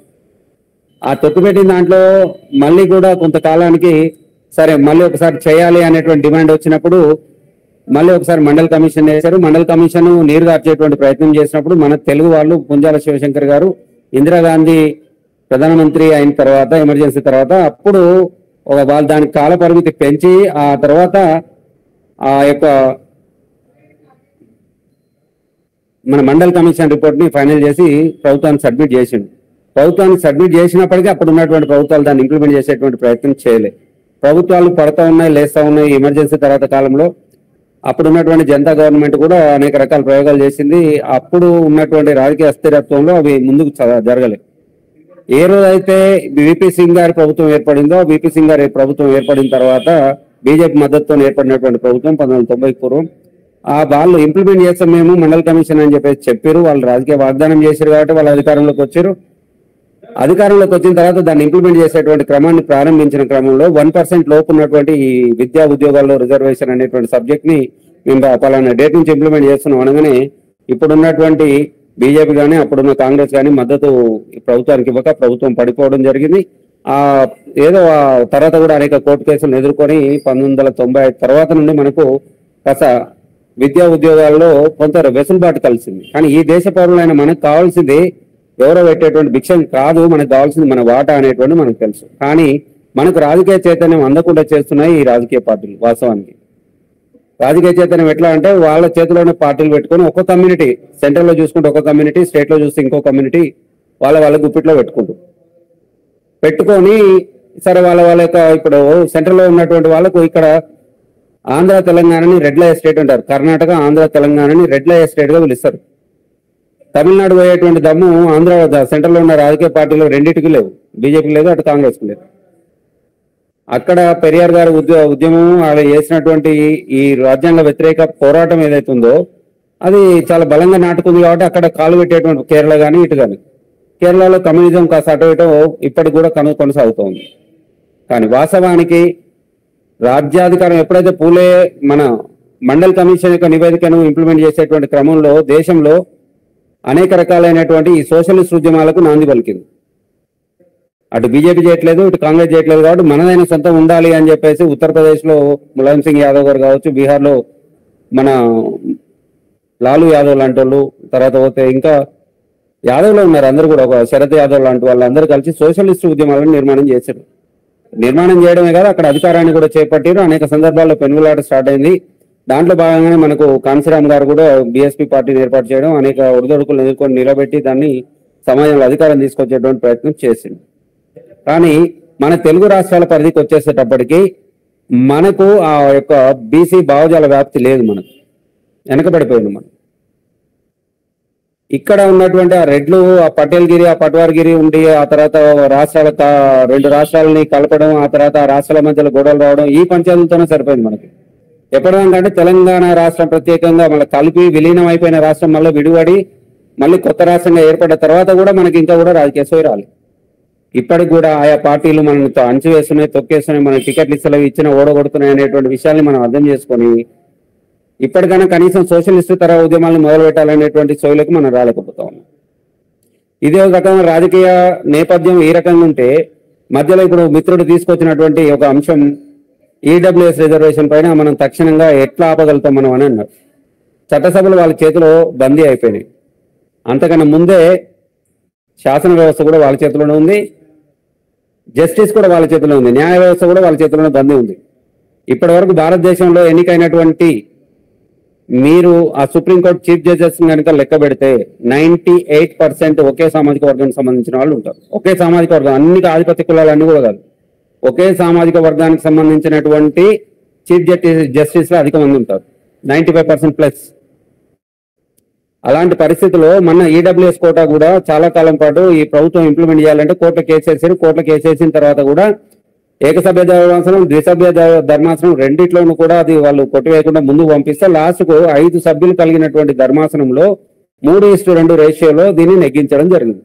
ఆ 3:2లో ఒక బీసీ ఉన్నాడు, ఒక ముస్లిం ఉన్నాడు, వీళ్ళిద్దరు మాత్రమే వ్యతిరేకించారు, మిగతా 3 ఆధిపత్య వర్గాలలో సమర్థించారు. అది పాస్ అయింది, ఇప్పుడు ఇంప్లిమెంట్ అవుతుంది. వాళ్ళకి లెక్కలతో సంబంధం లేదు, దానికి కావాల్సినటువంటి సుప్రీంకోర్టు తీర్పును కూడా వాళ్ళు తుంగలో ఒక్కేయడం అవన్నీ జరిగిపోతున్నామని మనం కళ్ళ ముందు చూస్తున్నాం. ఈ అన్యాయం అంతా అర్థమవుతుంది ఎవరికి? మేధావి వర్గమైనటువంటి ఉద్యోగులకు బాగా అర్థమవుతుంది, ప్రభుత్వ ఉద్యోగులకు ముఖ్యంగా. కానీ ప్రభుత్వ ఉద్యోగులకు ఏం కావాలి? అరే మన చైతన్యం తెచ్చుకోవాలి, మనం ఒక బాంబ్ సెట్ లాంటి ఒక ఆర్గనైజేషన్ నిర్మాణం చేసుకోవాలి, మనకు అన్యాయం జరుగుతుంది, మనం అంతా సంఘటితంగా యువ చైతన్యాన్ని మనం రగల్చాలనేటువంటి సోయిలో లేకుండా ఏడే ఉద్యోగ సంఘాలు పెడదామా, ఎప్పుడు ఉద్యోగాల నుంచి డుమ్మ కొడదామా, మాకు ఇంక్రిమెంట్ల కోసం ఫైట్ చేద్దామా, మా కాల పరిమితి 2 ఏళ్ళు పెంచుకుందామా, ఈ ఆలోచనలతో మన బతుకులు అలా సాగిపోతా ఉన్నాయి. పోనీ కాదు కూడదని ఒక బీసీ ఉద్యోగం ఏంటన్నా కాస్త రెవల్యూషనరీ కనపడ్డా, కాకపోతే నిజాయితీ పరంలా కనపడ్డా ఆయన మీద సామధాన భేద దండోపాయాలు ఉపయోగించి అణిచివేసే ప్రయత్నం జరుగుతూ ఉన్నాయి. ఉద్యోగాల నుంచి కూడా చాలా మంది మధ్యలోనే వదిలేసిపోయిన వాళ్ళు ఉన్నారు. చాలా మంది ఇక సరేలే ఇక నా బతుకు నన్ను ఎవరు కాపాడటోళ్ళు లేడని చెప్పి ఈ అన్ని మూసుకొని పనిచేసుకుంటూ పోతా ఉన్నారు. వాళ్ళు ఆధిపత్య వర్గాల ఆఫీసర్ పిలిచి ఈ ఫైల్ సంతకం పెట్టవా అంటే సంతకం పెట్టి బయటకు వచ్చే పరిస్థితుల్లో బీసీ ఉద్యోగులు ఉన్నారు వాస్తవానికి. కానీ వాళ్ళ మేధాశక్తి ఒక కలెక్టర్, ఇప్పుడు ఒక కలెక్టర్ స్థాయిలో పనిచేసినటువంటి వ్యక్తి అదే మాట చెప్తున్నాడు, ఒక ఎంఆర్ఓ స్థాయిలో పనిచేసినటువంటి వ్యక్తి కూడా అదే విషయాలని చెప్తా ఉన్నాడు. మరి ఇట్లాంటి పరిస్థితులలో మనం సంఘటితం కావాలంటే, మనం ఈ రాజకీయ శక్తిగా ఎదగాలి అంటే ఏమున్నాయి మన ముందు అవకాశాలు అంటే ఏ రకంగా కూడా మనం ఒక దగ్గరికి వస్తలేము. ఇక్కడ మనకు ప్రధానంగా మిత్రుడు ఇంతకుముందుకు ఏబిటీవీ మిత్రుడు చెప్పారు, సంఘం పేరు చెప్పారు, అనేక సంఘాలు పుట్టాలి, అనేక సంఘాలు పుట్టి మనం అనేక చైతన్యం చేయాలి అంటున్నాం. చైతన్యం చేయాలనే దాన్ని నేను ఒప్పుకుంటున్నప్పటికీ సంఘాలతో చైతన్యం చేస్తే రాజ్యాధికారం రాదు అనేటువంటిది స్పష్టంగా గమనించాలని చెప్తున్నాం. మనం చైతన్యం కావాల్సింది రాజకీయంగా సంఘటితం కావాలి, చైతన్యం మాత్రమే కాదు, సంఘటితం కావాలి. బీసీ కులాలలో అనేక రకాలుగా చైతన్యం ఉంది. మనకు వృత్తిపరమైనటువంటి నైపుణ్యం కలిగినటువంటి వ్యక్తులు, మనం అన్ని రకాలుగా సేవా కులాల్లో మనం మర్యాద కలిగినటువంటి వ్యక్తులు, మనం సేవ చేయగలుగుతాం, వృత్తులు చేయగలుగుతాం, నిర్మాణం కూడా చేయగలుగుతాం. ఈ దేశ నిర్మాణంలో ఎవరిదైనా పాత్ర ఉంది అంటే అది కేవలం బీసీల పాత్రనే. అటు కింది వర్గాలు కానీ అటు పై వర్గాలు కానీ పాత్ర నామ మాత్రమే. పై వర్గాలు దోసుకు తినడంలో ముందున్నారు, కింది వర్గాల వారు కూడా మనతో పాటు ఇప్పుడైతే మరి పరిస్థితుల్లో ఇంతమంది మిత్రులు చెప్పినట్టుగా బీసీల మీద వాళ్ళు వీళ్ళు కలిసి దాడి చేస్తున్నారు అనేటువంటి విషయాన్ని మనకు స్పష్టంగా అర్థమవుతుందని మన మిత్రులు కూడా ఇంతకుముందు అంటూ ఉన్నారు. అయినా సరే మనం జైబీసీ అనడానికి సిగ్గుపడుతున్నాం. నేను ఒక మాట స్పష్టంగా చెప్పదలుచుకున్నాను. మన కొట్టంలో 2 ఎడ్లు ఉన్నాయి, పొద్దున అరక కట్టాలి, రాత్రి ఒక ఎద్దుకు మేత పెట్టి ఇంకో ఎద్దుకు మేత పెట్టకుండా మనం ఖచ్చితంగా మనం వ్యవసాయం చేయగలుగుతామా? అరక దున్నగలుగుతామా? సమాధానం కాదనే అంటారు ఎవరైనా. అదే విధంగా ఈ బహుజన్ అనేటువంటి పదం కూడా అలాంటిదే. రాజకీయ పరంగా, ఆర్థికంగా అన్ని రకాలుగా రాజ్యాంగ రక్షణలు కలిగినటువంటి సమాజాన్ని, ఏ రక్షణ లేనటువంటి సమాజాన్ని ఒకే దాంట్లో కట్టేసి వాళ్ళు వస్తేనే మేము పోతాం, మేము వస్తాం, మాతో పాటు వాళ్ళు కూడా రావాలి అనేటువంటి ఆలోచన ధోరణి ఏదైతుంది ఇది సరైనది కాదు. ఎట్టి పరిస్థితుల్లో కూడా బీసీలుగా మనం బీసీ జై బీసీ అని మనం బతుకులు మనం బాగుపరచుకోవాలి అనేటువంటి విషయాన్ని, మన హక్కులు మన అధికారాలు మనం సాధించుకోవాలనేటువంటి విషయాన్ని మనం సంఘటితంగా ముందుకెళ్లాల్సినటువంటి అవసరం. మనం ముందుకెళ్లే క్రమంలో మనకు ఎవరెవరు మద్దతు ఇస్తారో చూద్దాం, ఎవరెవరు ఎదురు తిరుగుతారో, ఎవరెవరు మనకు అడ్డుపడతారో మనకు తెలుస్తుంది కదా. మనకు సోయి లేకుండా మనం మాత్రమే ఫైట్ చేయాల్సిన దానికి వాళ్ళు రావాలి, వీళ్ళు రావాలి, వాళ్ళు మద్దతు ఇవ్వాలి, వీళ్ళు మద్దతు ఇవ్వాలి, వాళ్ళు టికెట్ ఇవ్వాలి, వీళ్ళు టికెట్ ఇవ్వాలి, వాళ్ళు పైసలు ఇవ్వాలి, వీళ్ళు పైసలు ఇవ్వాలి, ఇదంతా అయ్యే ముచ్చట కాదనే విషయం 70 సంవత్సరాలు మనకు చెప్తున్నా మనం ఇంకా కూడా భ్రమలో ఉంటున్నాం. ఈ భ్రమలన్నిటినీ కూడా పటాపంచలు చేస్తూ మనలో నుంచి చైతన్యం రావాలి, మనలో నుండి ఐక్యత రావాలి, మనం అందరం వన్నెస్. ఇక్కడ మనకు బీసీలలో ప్రధానంగా ఉన్నటువంటి శత్రుత్వం చూడండి. కులాల పరమైనటువంటి ఆధిపత్యం, వారే ఏ గొల్లాయని చెప్తే గొల్లాయని ఇంటాడే, ఒక గొల్లాయని చెప్తే 300 కాపాలు గాలి చెప్పేది ఆయన 300 కాపాయని దగ్గర పోయి 300 కాపాయని ఎమ్మటి ఉన్నాడే 3 రాళ్ళు ఎమ్మటి పెట్టుకొని పోవాలని ఆధిపత్య వర్గాలు చేసేటువంటి కుట్రలు, ఈ సామెతలన్నింటినీ కూడా మనం విరివిగా వాడుతుంటాం మనమే. ఆ పిచ్చకుంట్లో చెప్పే మాట వింటారంట. పిచ్చకుంట్ల అనేది బీసీలలో ఒక కులం అనే విషయం కూడా మన వాళ్ళకి సోయలేదు. మనకు సరైన అవగాహన లేక మనమే వాడుతూ ఉంటాం ఈ పనికిమాలిన ముచ్చట్లన్నీ. ఈ వాడడం వల్ల మనలో మనకి వైరుధ్యాలు పెరుగుతూ ఉన్నాయి. ఆ వైరుధ్యాలను పక్కన పెట్టి మన యొక్క పలకరింపు జై బీసీ అంటే జయహో బీసీ అని పలకరించుకునేటువంటి ప్రయత్నం కూడా మనం చేయడం లేదు. ఒక గౌడ్ సాబ్ వచ్చేసి రెడ్డి సాబ్, ఒక గౌడ్ సాబ్ వచ్చి ఒక యాదవ్ సాబ్ బాగున్నావా అంటే గౌడ్ సాబ్ బాగున్నా అనేటువంటి గౌరవాన్ని మనం తెచ్చుకోవడం లేదు. ఓ నేతను కలుపుకుంటలేము, ఒక గీతను కలుపుకుంటలేము, ఓ 300 కాపును కలుపుకోవట్లేదు, ఓ ముదిరాజుని కలుపుకోవడం లేదు. మనం కలిసిపోవడానికి చేసే ప్రయత్నమే చేయడం లేదు. ఆ ప్రయత్నం చేయడానికి కావాల్సినటువంటి చైతన్యం మనలో లోపించింది. ఆ లోపించినటువంటి చైతన్యాన్ని మనం నిర్మించుకోవాల్సినటువంటి అవసరం ఉంది. అందులో భాగంగానే బీసీ బడి నిర్వహిస్తా ఉన్నాం. ఒకరోజు శిక్షణ కార్యక్రమం, అక్కడికి వచ్చిన ఏ నాయకులతో కూడా మాట్లాడించడం కుదరదు. బడిలోకి వెళ్తే టీచర్ చెప్తే ఎలాగైతే విని నేర్చుకొని రాసుకుంటామో అలాంటి ఒక పద్ధతిని మనం బీసీ బడిలో నిర్వహిస్తూ ఉంటాం. ఒకరోజు పూర్తిగా భోజనం పెట్టి టీ, కాఫీ, మంచినీళ్ళు, బిస్లరీ వాటర్ ఇచ్చి, రాసుకోవడానికి నోట్బుక్ ఇచ్చి, పెన్ ఇచ్చి, ఒక మెడకు ఒక ట్యాగ్ ఇచ్చి, గుర్తింపునిచ్చి ఈ యొక్క కార్యక్రమాన్ని నిర్వహిస్తాం. దీంట్లో ఇప్పటి వరకు దాదాపు ఒక 300 నుంచి 500 మందిని చైతన్యవంతుల్ని చేసి ఆర్టికల్స్ రాయిస్తా ఉన్నాం. మన యొక్క చైతన్యం ఏంది అంటే రీడ్, రైట్, ఫైట్. మనకు చదివే జ్ఞానం ఉండదు. మనం చదివిన దాన్ని అర్థం చేసుకొని మనకు ఉన్నటువంటి సమస్యను ఎట్లా పరిష్కరించుకోవాలో ఆ పరిష్కరించుకోవడానికి కావాల్సి ఉన్నటువంటి మార్గాలు ఏందో మనం రాయాలి. పేపర్లలో ఆర్టికల్స్ రావాలి. మనం టీవీ ఛానళ్లలో కూర్చొని మన యొక్క ఇష్యూస్ మీద మాట్లాడాలి. మనకు ధైర్యం సరిపోవడం లేదు. ఆ దిశగా నడిపించేటువంటి ఒక కార్ఖానా, ఫ్యాక్టరీని తయారు చేస్తుంది బీసీ బడి. ఇందులో అనేక మంది ఇంటలెక్చువల్స్, ఐఏఎస్ దగ్గర నుంచి సాధారణమైనటువంటి గ్రీన్ పెన్ అంటే ఎంఆర్ఓ స్థాయి నుంచి ఆ పైకి, ఒక లెక్చరర్ల స్థాయి నుంచి ఆ పైకి ప్రొఫెసర్లు, ఐఏఎస్లు, ఐపీఎస్లు, ఉద్యోగుల్లో చేస్తున్నటువంటి వాళ్ళు, గ్రూప్ 1 ఆఫీసర్లు, గ్రూప్ 2లు, రిటైర్డ్ అయిన వాళ్ళు, కోర్సులో ఉన్న వాళ్ళందరినీ కలుపుతూ ఒక సంఘాన్ని కూడా ఏర్పాటు చేయడం జరుగుతుంది. ABCDEF అని ఉద్యోగుల సంఘం. ABCDEF, all BC democratic employees federation అనేటువంటి ఒక ఫెడరేషన్ ని రిజిస్ట్రేషన్ చేసి ఆ రిజిస్ట్రేషన్ లో సభ్యత్వాలు ఇస్తూ ఆ సంఘాలన్నింటినీ ఒక దగ్గరికి, ఆ ఉద్యోగ సంఘాల్లో పనిచేసేటువంటి బీసీ నాయకులందరినీ ఒకవైపు తీసుకొచ్చుకునే ప్రయత్నం చేస్తా ఉంది.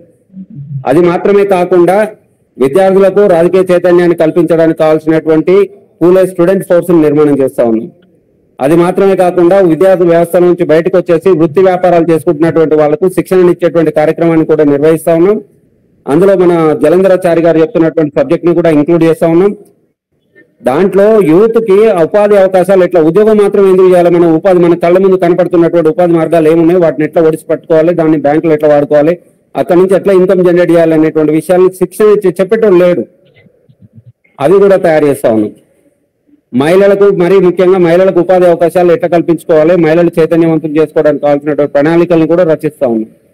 ఇవన్నీ సంఘటితంగా చేస్తూ ముందుకు కదులుతా ఉన్నాం. మనం జై బీసీ అంటే జయహో బీసీ అనుకుంటూ మనం పరస్పర పలకరింపులు మనకు ఉండాలి. అవి లేకుండా పోయినాయి. తద్వారానే మనం జయవాసి అంటే ఇంకేదో 100 ముచ్చట్లు చెప్తా ఉన్నాం. ఆ 100 ముచ్చట్లు మనం అవతల పోయేటప్పుడు మర్చిపోతాం. సింగిల్ గా మనం అందరం కూడా కులాలుగా, బీసీలుగా ఒకటి కావాలి, వీఆర్ వన్ అని చూపించాలి. మనకి ఇక్కడ ప్రధానంగా ఉన్నటువంటి అడ్డంకులు కూడా చెప్తాను. అడ్డంకి ఏంటంటే ఇప్పుడు బీసీలలో ఒక 5-6 కులాలు ఆర్థికంగా కాస్త ముందున్నాయి, రాజకీయాల్లో కూడా కొన్ని ముందున్నాయి. మిగతా కొన్ని కులాలు ఆ తర్వాత ఉంటే ఒక 5 కులాలు అనుకుందాం, ఎంబీసీలలో తీసుకుందాం. ఆ తర్వాత మిగతా కులాలన్నీ కూడా సంచార జాతుల్లో కొన్ని ఎంబీసీలలో ఉండిపోతాయి. జనాభా తక్కువ ఉన్నటువంటి కులాలు, ఆర్థిక చైతన్యం తక్కువ ఉన్నటువంటి కొన్ని కులాలు ఉంటాయి. ఇక్కడ ఈ కింద ఉన్నటువంటి మధ్యలో ఉన్నటువంటి ఎంబీసీ అనేటువంటి కులాల్లో ఈ చీలిక తీసుకొచ్చి కొంతమంది రాజకీయ నాయకులు వాళ్ళ యొక్క రాజకీయ అవసరాల కోసం బీసీలలో మున్నూరు కాపులు, బ్రౌళ్ళు, యాదవులు, ముదిరాజులు, పద్మశాలీలు వీళ్ళు మాత్రమే రాజకీయంగా వీళ్ళు లబ్ధి పొందుతున్నారు, మాకు లబ్ధి చేకూర్తలేదు, మా వాటా వీళ్ళు తింటున్నారు అనేటువంటి ఒక ప్రచారాన్ని కూడా చేస్తా ఉన్నారు. ఇది 100% తప్పు. ఎందుకంటే మనకు కావాల్సిన వాటా రావడం లేదు. సాధారణంగా జనాభా ఎక్కువ ఉన్నట్టు కులాల్లో నాయకులు ఎక్కువ ఉంటారు కాబట్టి నాయకులు ఎక్కువ ఉన్నప్పుడు ఆ ఎంపీటీసీలో, జడ్పీటీసీలో, మహా అయితే సర్పంచ్లో, వార్డు మెంబర్లో వీళ్ళు ఉంటారు. దాన్ని తప్పు పట్టాల్సింది లేదు. కానీ మన వాటా మనకు వచ్చి అందులో ఏబిసిడి వర్గీకరణ చేసి మనకు అందరికి అట్టడుగు వర్గాల వాళ్ళకు కూడా రాజకీయ అధికారం కల్పించాలి, ఆర్థిక అధికారం కల్పించాలి అనేటువంటి దాన్ని మనం అందరం కలిసి సంఘటితంగా చేయాల్సినటువంటి పని. కానీ మనలో మనకే తాకలాట పెడతా ఉన్నారు.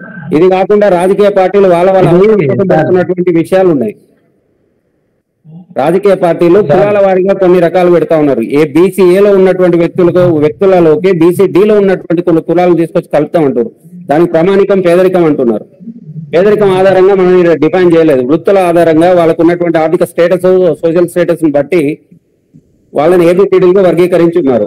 అట్లాంటి దాన్ని మనం రాజ్యాంగబద్ధంగా మనం చర్చించి సమగ్రమైనటువంటి నిర్ణయం చేయాలి. కానీ రాజకీయ అవసరాల కోసం చేసేటువంటి విధంగా దాన్ని చూడకూడదు అంటున్నాం. కానీ రాజకీయ అవసరాల కోసం చేస్తా ఉన్నారు. ఇలా అనేక రకాల సమస్యలు ఉన్నాయి. వీటిని పరిష్కరించుకోవడానికి మనం ఏం చేయాలి అనేటువంటిది మనం అంతా సంఘటితంగా కూర్చొని మాట్లాడితే బాగుంటది అనేటువంటిది నాకున్నటువంటి స్పష్టమైనటువంటి అభిప్రాయం. మిత్రులు గౌరవించి మనందరం కలిసి ఒకసారి వ్యక్తిగతంగా కలవడానికి అధిక ప్రాధాన్యత ఇస్తూ అప్పుడప్పుడు మనం సోషల్ మీడియాలో ఇలా మాట్లాడుకుంటూ ముందుకు వెళ్ళాల్సినటువంటి అవసరం ఉంది. వ్యక్తిగతంగా కలవడానికి అనేక రకాల ఇబ్బందులు ఉన్నాయి మాకని చెప్తా ఉన్నారు. ఇబ్బందులు ఉండొచ్చు. మన ప్రాంతంలో మనం కూడా మనకంటూ ఒక సంఘటితమైనటువంటి శక్తిని తయారు చేసుకోవాలి. కులాలకు అతీతంగా కేవలం బీసీలుగా మాత్రం ముందుకు వెళ్లాల్సినటువంటి అవసరం ఉందనేటువంటిది గమనించాలి. మిత్రులందరూ కూడా ఎక్కువ టైం తీసుకున్నందుకు దయచేసి మన్నించవలసిందిగా కోరుతున్నాను. జై బీసీ, జై హో బీసీ.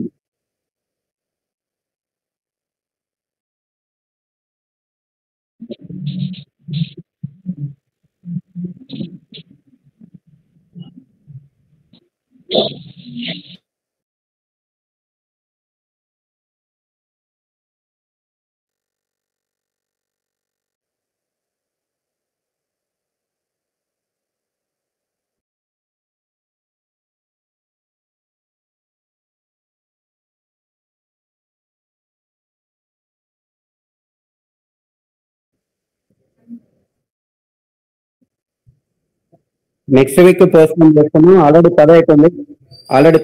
నెక్స్ట్ వీక్ పోస్ట్పోన్ చేసుకున్నాం. నాకు ఇంట్లో గెస్ట్లు ఉండడం వల్ల నేను సమూహం నుండి తప్పుకుంటున్నాను. జై బీసీ, జై హో బీసీ. నేను మీ కేవీ గౌడ్. నా ఫోన్ నెంబర్ నోట్ చేసుకున్న వాళ్ళు కొత్తగా మిత్రులు ఎవరున్నారో నెంబర్ నోట్ చేసుకోండి. ఖచ్చితంగా మనం కలిసి పనిచేద్దాం. 9700 644 మళ్ళీ 644 9700 644 644 my number KB Goud. Thank you. మళ్ళీ కలుద్దాం నెక్స్ట్ వీక్.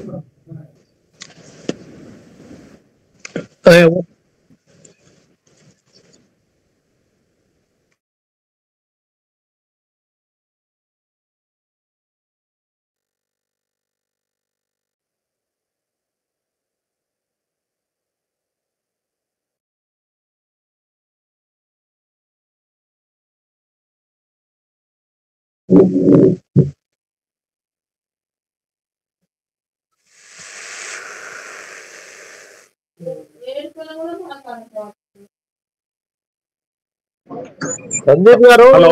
టైం కూడా ఓవర్ కూడా కొంచెం క్లోజ్ కూడా చేసుకోవాలి అనగారు. లేదు, ఒక విషయం ఏంటంటే మొన్న ఒక 10-15 days బ్యాక్ మెట్పల్లి దగ్గర బండలింగపూర్ అనే ఊర్లో పూలే విగ్రహం పెట్టిన తర్వాత ఆధిపత్య కులాలు దాన్ని తీసివేయడం జరిగింది. ఆ ఇష్యూని ఎవ్వరు కూడా అసలు పట్టించుకున్న నాదుడు కూడా ఎవరు లేకపోయింది. ఎందుకంటే మొన్న ఇప్పుడే ఇందాక అన్న ఒక మాట తీశారు, అంబేద్కర్ పై జరిగిన దాడిని మరి దళిత సమాజ వర్గం ఏ విధంగా తీసుకుపోయిందో మరి ఆ విధంగా పూలే గారి విగ్రహాన్ని పెట్టిన విగ్రహాన్ని తీసేసిన ఆ సందర్భంలో ఒక్క బీసీ నాయకుడు కూడా దాన్ని పట్టించుకున్న పాపంలో పోలేదు. అంటే పూలే గురించిన జ్ఞానము ప్రజల్లో లేదు. ఆ విషయం నేను చెప్పదలుచుకున్నాను అంతే.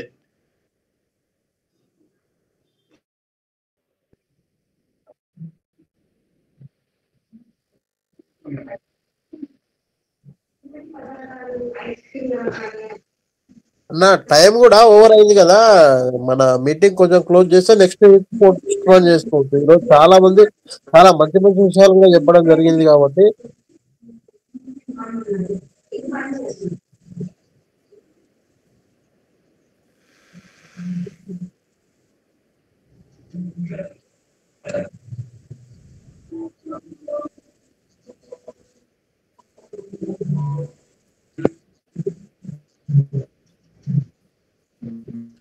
సార్ ఇప్పుడు వచ్చిన దీనికి వాళ్ళకి మీటింగ్ వచ్చిన వాళ్ళకి గ్రూప్ అందరికీ ప్రత్యేకమైన ధన్యవాదాలు అండి. అందరు మంచి మంచి విషయాలు షేర్ చేయడం జరిగింది ఈ రోజు అయితే.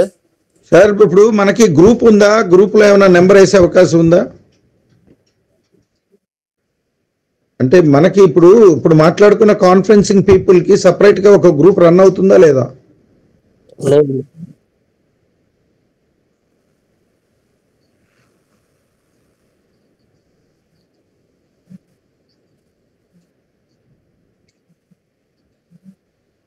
అంటే ఇప్పుడు ఒక కనీసం పార్టిసిపేట్ చేసిన వాళ్ళన్నా ఒక సింగిల్ గ్రూప్ చేస్తే ఒపీనియన్స్ ఏదైనా చెప్పుకోదలుచుకుంటే బై కాన్ఫరెన్స్ కాకుండా 24 hours టైం ఉంటుంది కాబట్టి బై వాయిస్ కూడా ఇన్ఫర్మేషన్ పాస్ ఆన్ చేస్తే వినడానికి అవకాశం ఉంటుంది కదా.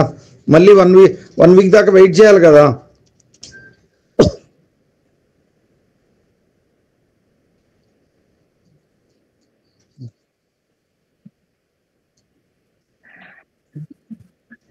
Very good, very good.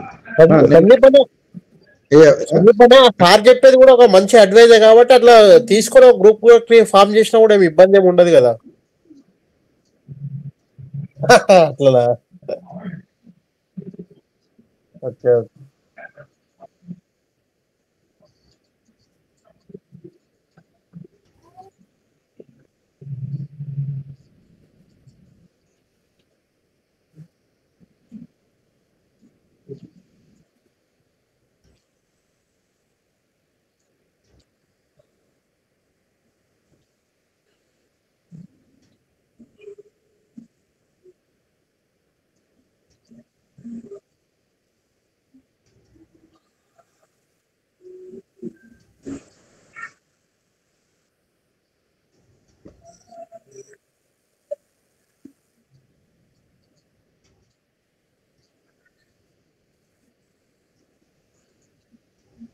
Okay, number చెప్పండి ఒకసారి.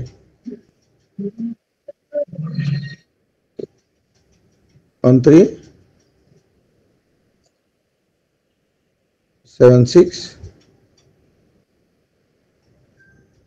Good name sir. 7013760225. అచ్చా 2025. సందీప్. అంటే నా ఉద్దేశం ఏంటంటే అండి, ఈరోజు నేను ఒక 5గురినో 6గురినో ఒక 10 మందిని చూడగలిగాను కదా. వాళ్ళు మాట్లాడినవన్నీ నాకు మైండ్లో ఉన్నాయి. వాళ్ళతో ఏదైనా డిస్కస్ చేయాలన్నా, వాళ్ళు నాకు ఏదైనా చెప్పాలన్నా ఒక కన్వర్సేషన్ గ్రూప్ ఉంటే బాగుంటుంది. ఈ మీటింగ్స్ జరుగుతూ ఉంటాయి. None other than meeting I got some opinions means I will tell the by voice. If they are interested, they are listening. They are not interested, they will delete.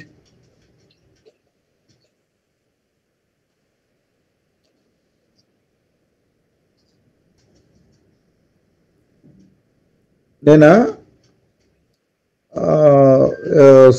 Civil soldiers forum అని చెప్పేసి ఒక group ఉంది. దాంట్లో జలంధరాచారి sir పెట్టినట్టుగా ఉన్నారనమాట.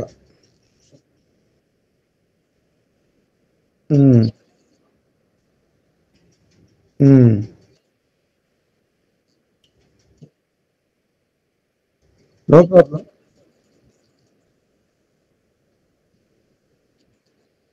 No.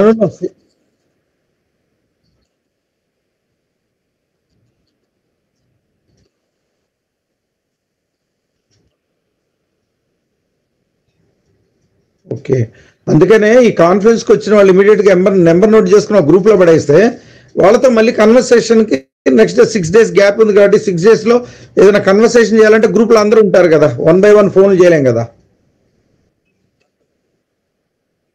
అంటే ఒక conversation group ఒకటి పెట్టండి సార్. కన్వర్సేషన్ గ్రూప్ అని క్లియర్ గా పెట్టండి.